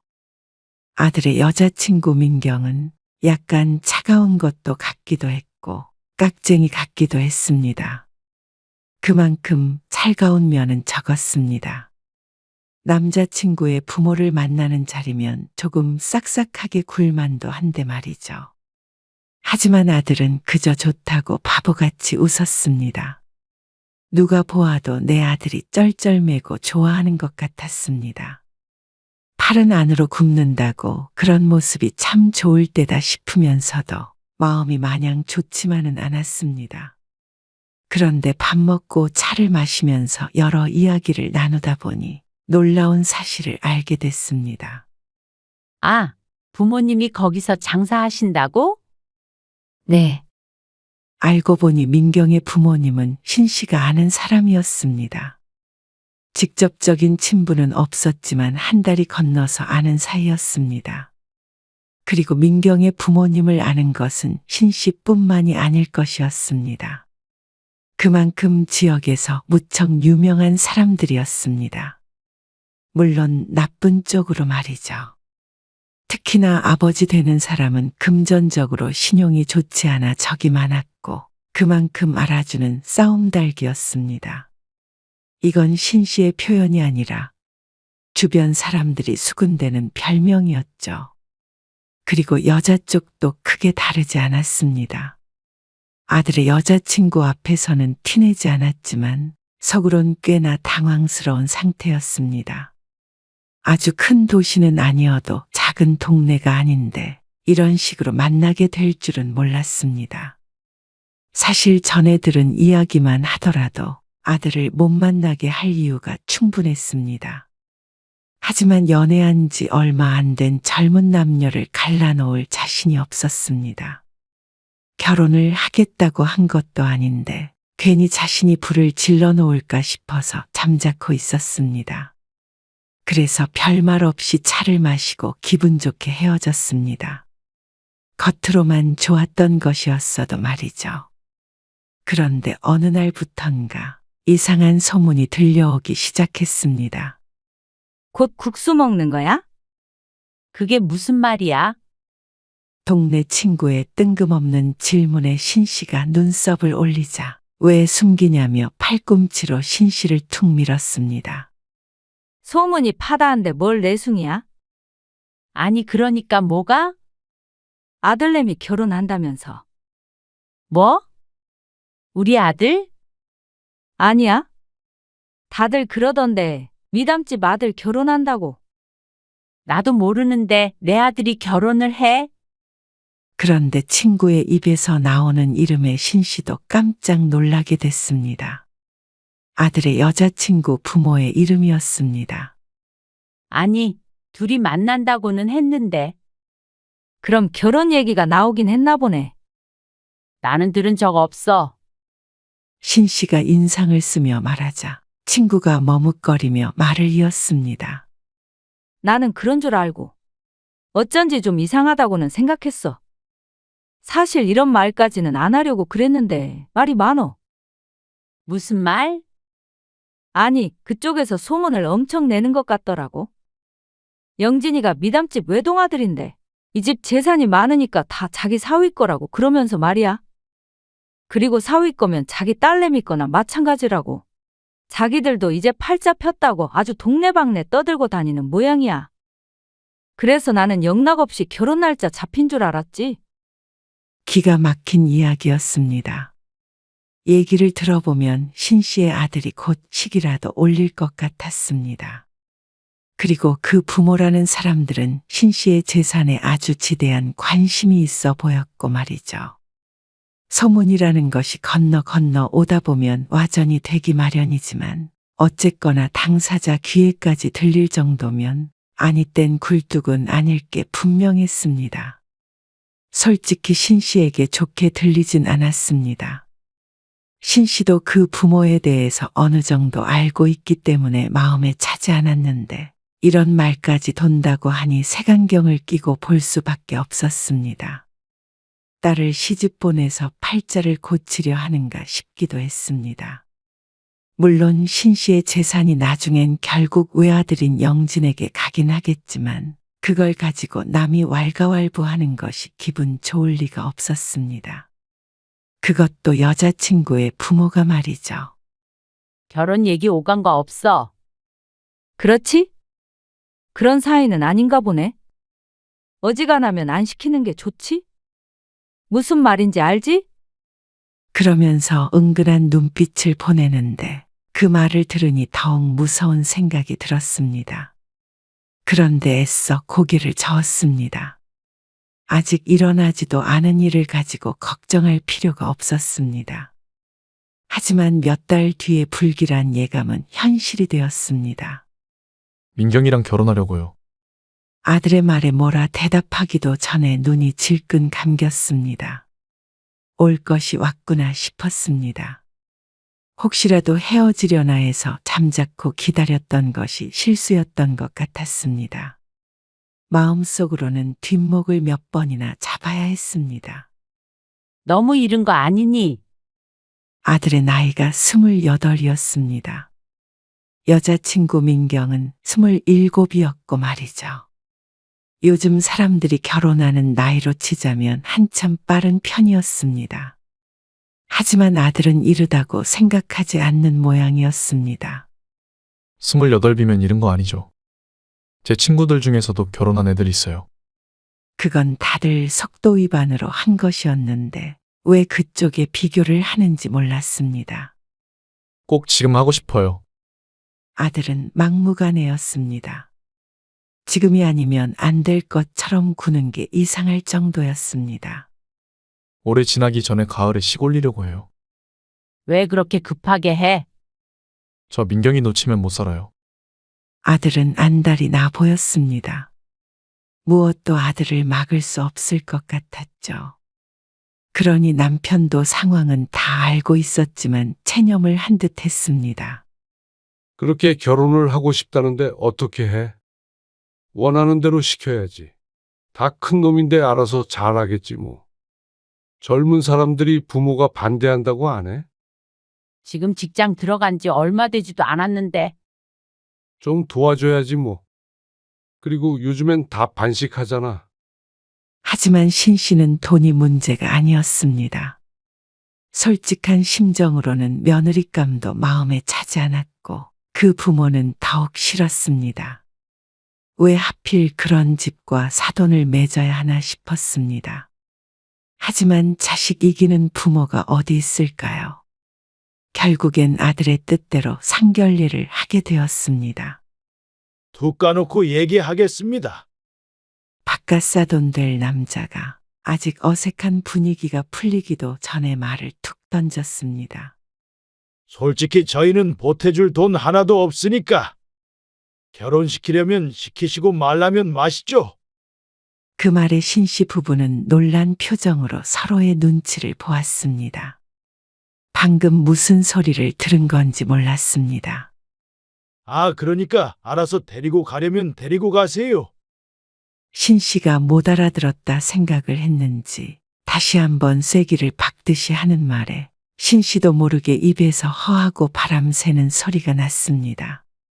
그나마 옆에 앉아있던 예비한 사도는 민망한 표정이라도 짓고 있었습니다. 그리고 신씨의 옆에는 고개를 푹 숙인 아들이 보였습니다. 그렇게 자기 사위라도 된 것처럼 떠들고 다니더니 상견례엔 다른 사람이 나온 줄 알았습니다. 하지만 표정을 보아하니 정말로 결혼을 안 시키려는 생각은 없는 듯 했습니다. 신 씨가 그 소문을 못 들은 줄 알았는지 강짜를 부리고 있었습니다. 그리고 그런 심정이 이해는 갔습니다. 아들이 목을 매는 것이 뻔히 보이니 이렇게 당당하게 나올 수 있는 것이겠죠. 여기서 싫다고 하면 결혼이 엎어지려나 하는 생각이 들었습니다. 속으론 그러고 싶은 마음도 들었습니다. 하지만 고개 숙인 아들의 머리 꼭지를 보니 그런 생각이 쑥 들어갔습니다. 어찌나 그 모습이 애처롭던지 그렇게 꼭 하고 싶다던 결혼을 차마 신 씨가 엎어버리지는 못했습니다. 상견례가 끝나고 신 씨는 남편과 깊게 상의를 했습니다. 그래, 둘이 잘 살면 되지. 남편도 신 씨와 같은 마음이었습니다. 사돈네가 한 푼도 못 보탠다면 신 씨가 조금 더 보태면 된다고 생각했습니다. 아들도 그렇고 며느리도 직장에 다닌 지 오래되지 않아서 모아둔 돈도 많지 않다고 했습니다. 그래서 신 씨가 전셋집을 구해주기로 했습니다. 아, 전세요? 그래. 직장 근처에 아파트 하나 계약해 줄게. 거기서 신혼 시작해. 그 말에 며느리의 표정이 어두워졌습니다. 아들도 집을 사주길 원하는 눈치였습니다. 하지만 신 씨는 그건 지금 당장 해줄 일은 아니라고 생각했습니다. 그걸 가지고 사돈은 쪼잔하네 어쩌네 하는 모양이었습니다. 하지만 아무리 전세라고 하더라도 돈 몇 푼에 구할 수 있는 것은 아니었습니다. 그런데도 10원 한 장 안 보태면서 뭐가 쪼잔하다는 것인지 몰랐죠.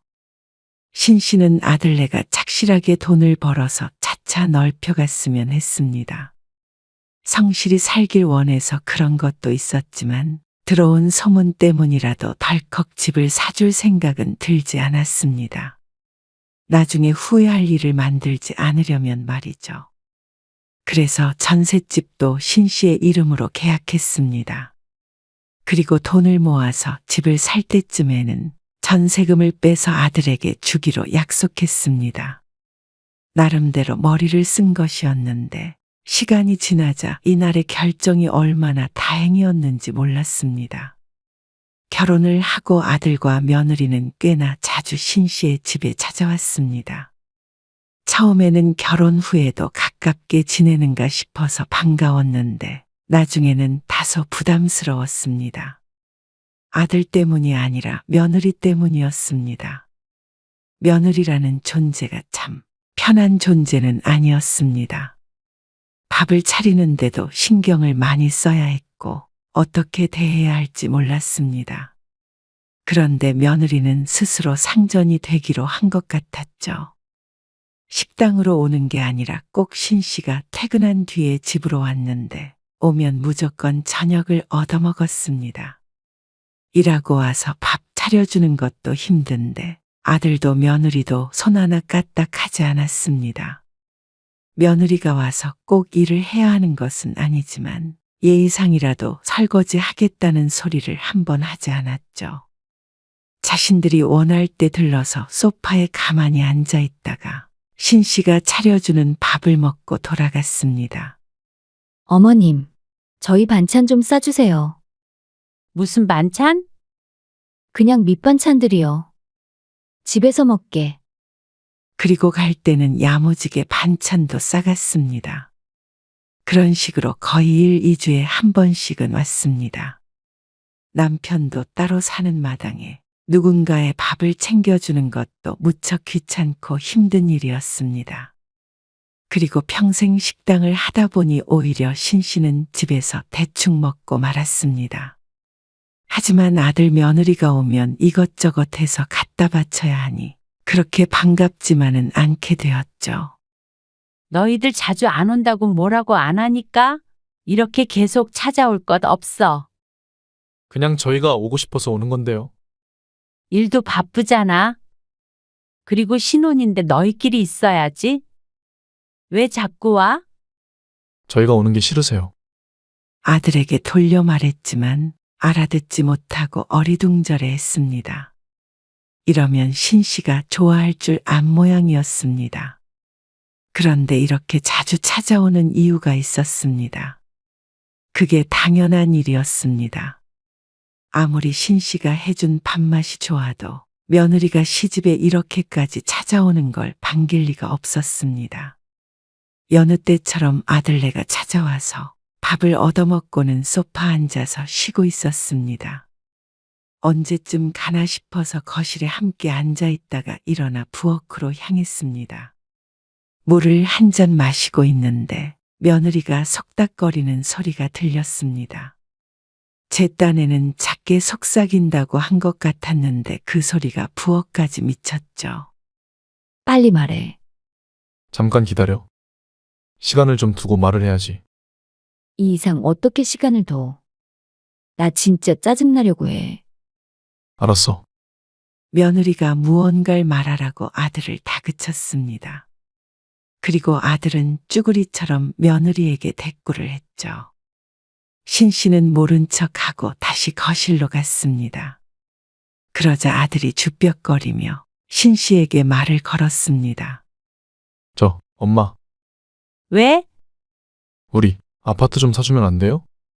뜬금없는 말에 어이없는 표정을 짓자 아들이 며느리의 눈치를 보며 말했습니다. 그래도 내 집 정도는 있어야죠. 너 지금 사는 전셋집 계약한 지 1년도 안 됐어. 그래도 좀 사주면 안 돼요? 니들이 벌어서 사. 사탕 사달라고 떼쓰는 아이 마냥 웅얼거리는 아들이 참 미련해 보였습니다. 며느리는 옆에서 아들에게 계속 눈으로 신호를 보내고 있었고 아들은 신호를 받은 로봇처럼 시키는 대로 말했습니다. 이렇게 미련한 게 내 자식이 맞나 싶었습니다. 그럼 우린 가볼게요. 원하는 바가 이루어지지 않아서 그런지 아들 며느리 둘 다 표정이 좋지 않았습니다. 그러니 금방 자리에서 일어났습니다. 며느리가 먼저 현관문을 열고 나갔고 따라 나가려는 아들의 등짝을 신씨가 후려쳤습니다. 아, 아들이 작게 비명을 질렀고 신씨는 그런 아들을 흘기며 말했습니다. 무슨 마누라 눈치를 그렇게 봐? 제발 정신 좀 차리고 살아. 알았다고 중얼거리며 반찬은 챙겨가는 아들. 한심하면서도 참 안쓰러웠죠. 뭐가 부족하다고 그렇게 며느리나 처가에게 휘둘리는지 몰랐습니다. 집을 사주면 끝날 일인가 싶다가도 그럴 리가 없을 것임을 직감했습니다. 정말로 소문처럼 신신의 덕을 봐서 팔자를 펴보려는 생각인지도 몰랐습니다. 갑자기 집을 사달라는 것도 어쩌면 사돈네의 지시가 있었는지도 몰랐습니다. 그런데 정말 그것이 맞았던 모양이었습니다. 아이고, 내 귀에만 이런 말이 들려오나. 아주 미담집에서 집도 안 사주고 짜게 군다고 난리도 아니라던데. 또다시 들려온 소문. 소문의 주인공인 자신에게까지 흘러들어오게끔 동네방네 떠벌리고 다니는 듯했습니다. 아니, 부잣집에 시집 보냈는데 떨어지는 게 하나도 없다고 그렇게 흉을 보더래. 욕심 사납다고. 아무래도 여기저기 자신의 험담을 하고 다니는 모양이었습니다. 역시나 지금 집을 사줘봤자 사돈네에게 흘러들어갈 게 뻔해 보였습니다. 이미 결혼시킨 거 후회해봤자 늦었습니다. 앞으로 뒤통수 맞지 않게 조심해야 할 뿐이었습니다. 그나마 전셋집을 신씨 앞으로 해놓은 게 천만다행인 듯 했습니다. 하지만 속에서는 천불이 났습니다. 어쩌다가 이런 집안과 사돈을 맺었는지 참 인연이 얄궂다고 생각했습니다. 그리고 명절이 되었을 때 집에 온 아들 며느리를 보니 한숨만 나왔습니다. 소파에 며느리가 앉아 있었고 옆에 아들이 딱 붙어서 앉아 있었는데 부부가 아니라 상전과 넷이 같았습니다. 옆에서 거의 수발을 들고 있는 모양새였습니다. 그걸 보고 남편도 혀를 찰 정도였습니다. 저렇게 간이고 쓸개고 다 빼줄 정도로 좋은가 싶었습니다. 하지만 신씨는 착잡했죠. 바보 멍청이 같은 아들을 보니 명절에 심란하기만 했습니다. 둘 다 똑같이 나이든 부모를 부려먹기만 하고 가만히 앉아서 받아먹기만 하는데 명절에 힘든 것은 부모뿐이었습니다. 그러면서 집은 사달라니 기가 찰 수밖에 없었습니다. 너희 이제 명절에도 오지 말어. 왜요? 꼴 보기가 싫었습니다. 그냥 여행을 가던지 해. 아니면 처가에만 가던지. 그러자 아들이 애교스러운 목소리로 뭐 화가 난 게 있느냐고 물었지만 해줄 말이 없었습니다.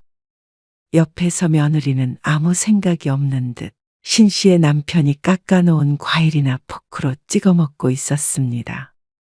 그러다 며느리가 팔꿈치로 아들의 옆구리를 찌르는 게 보였습니다. 지시를 받은 아들은 또다시 신씨에게 물었죠. 근데 엄마, 진짜 안 사줄 거예요?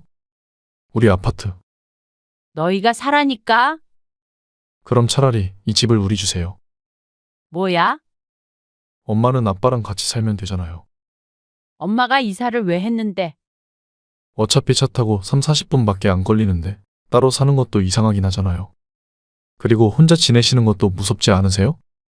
출퇴근 문제 때문에 어쩔 수 없이 따로 사는 걸 뻔히 알면서도 아들은 이 집이라도 달라고 우겼습니다.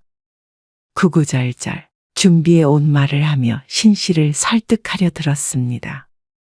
신씨는 과일을 먹던 포크를 탁 하고 테이블에 내려놓았습니다. 너희 또 그런 얘기 할 거면 오지 마. 아, 엄마. 그 전셋집도 2억 5천이야.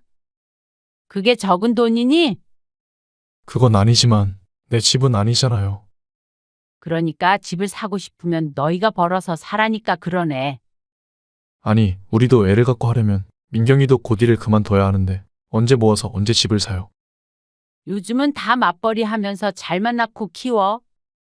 다 먹었으면 일어나라. 엄마, 한 번만 더 와서 내가 차려준 밥 먹고 반찬 챙겨가고 이렇게 소파에서 뒹굴거리면 다시는 못 오게 할 테니까 그런 줄 알아. 신씨가 윽박을 지르자 아들 며느리가 후퇴했습니다. 이번엔 반찬도 안 들고 도망가듯이 돌아갔죠. 속상해하는 신씨를 남편이 위로했습니다. 그래도 남편조차도 집을 사주라는 소리는 하지 않았습니다. 어떻게 될지 불보듯 뻔했으니 말이죠. 그런데 명절이 끝나고 며칠 되지 않아 바깥사돈에게서 전화가 왔습니다. 아니, 무슨 일로? 이렇게 통화를 해본 적도 없기에 어색하게 대꾸했더니 또다시 인사말은 없고 용건만 내뱉는 바깥사돈. 우리가 2천 보탤 테니까 애들 집 사줍시다. 네? 아무리 그래도 남의 집 귀한 딸을 며느리로 들였으면 집 한 칸은 마련해 줘야 하는 거 아닙니까? 며느리를 들이긴 어디에 들였다는 것인지 몰랐습니다. 저들이 따로 잘 살고 있는데 말이죠. 아무리 세상이 바뀌었어도 그러는 거 아닙니다. 남자가 집 한 칸 없이 장가가는 경우가 있나? 이 정도 같이 살았으면 집 사줄 정도는 되는 거 아닙니까? 내가 이 동네 토박이인데 들은 것도 있고 거 살 만큼 사는 것 같은데 그렇게 야박하게 구는 거는 아니죠. 이게 무슨 상황인지 몰랐습니다. 불시에 공격을 당한 듯 신씨가 할 말을 잃자 바깥사돈이 신이 나서 떠들어댔습니다. 결국엔 있는 집이 한 5억짜리 집은 한 채 해주라는 말이었죠. 그러면서 자신은 2천을 보탠다는 말이 무척이나 당당했습니다. 저희는 해줄 만큼 해줬다고 생각하는데요. 그리고 2천만 원으로는 요즘 월세 보증금도 안 돼요. 그러자 자신을 무시하는 거냐면서 버럭 언성을 높였습니다. 이런 일은 애들 통해서 말씀해 주시면 고맙겠네요.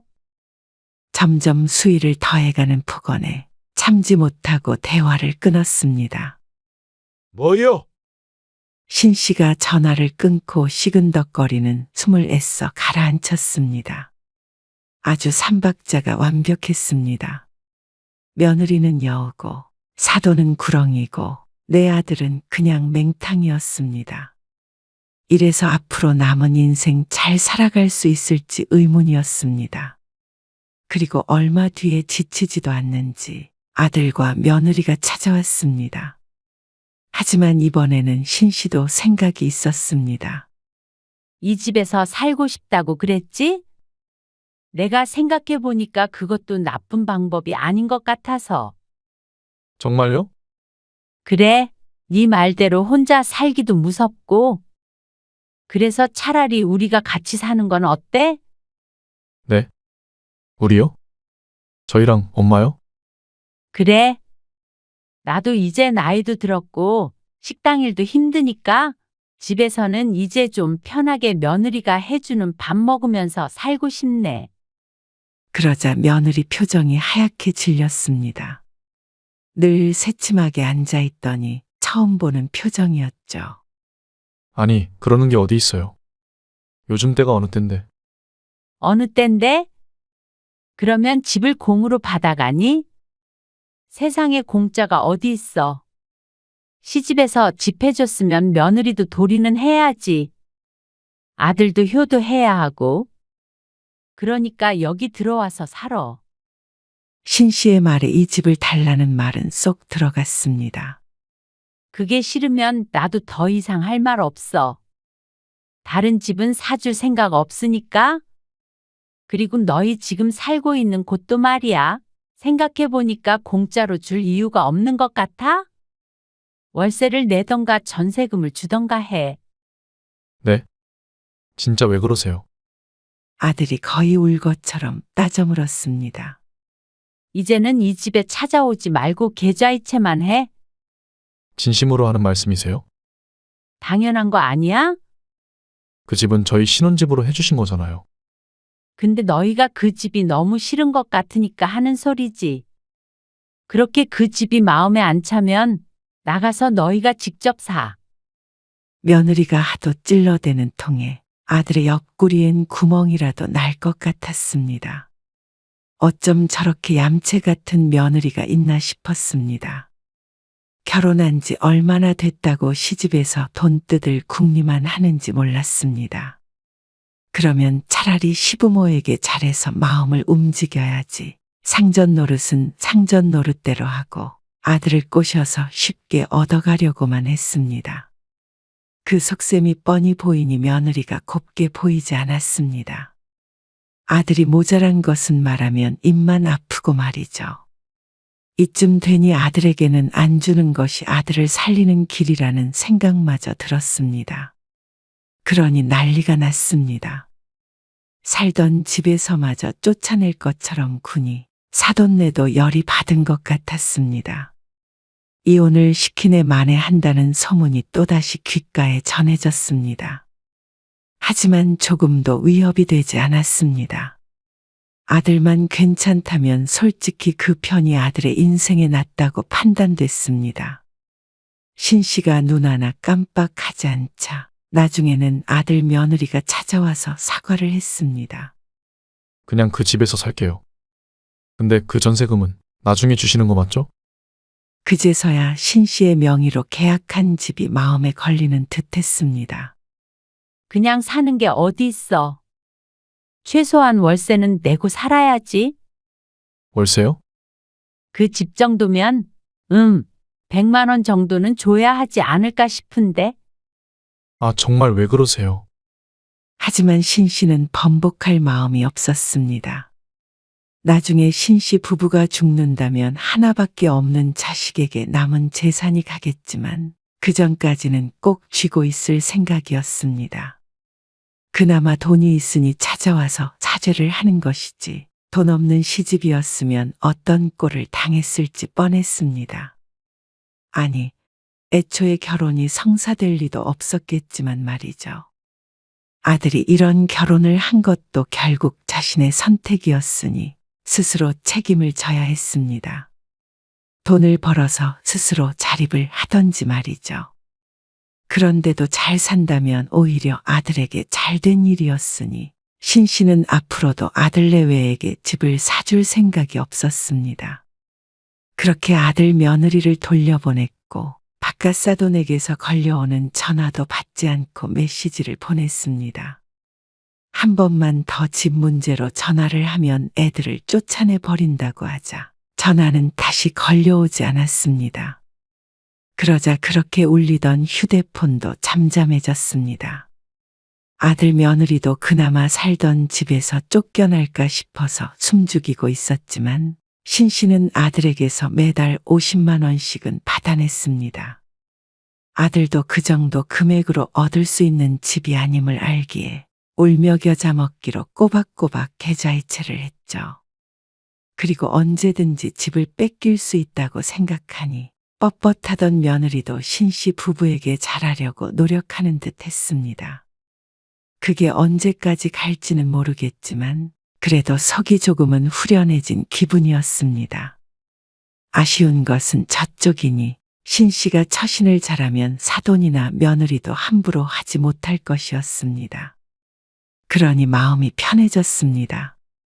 돈으로 사람을 좌지우지하게 될 줄은 몰랐는데 그게 먹힌다면 안 써먹을 이유가 없었죠. 그놈도 나이가 더 들면 정신 차리겠지. 남편의 말대로 아들도 언젠가는 콩깍지가 벗겨질 테고 그러면 또 상황이 바뀔지도 몰랐습니다. 하지만 그러나 저러나 신 씨는 아들 인생 알아서 살라고 하고 신경을 끄고 살 생각이었습니다. 설령 아들이 이혼을 한다고 하더라도 말이죠. 오히려 환영할지도 몰랐습니다.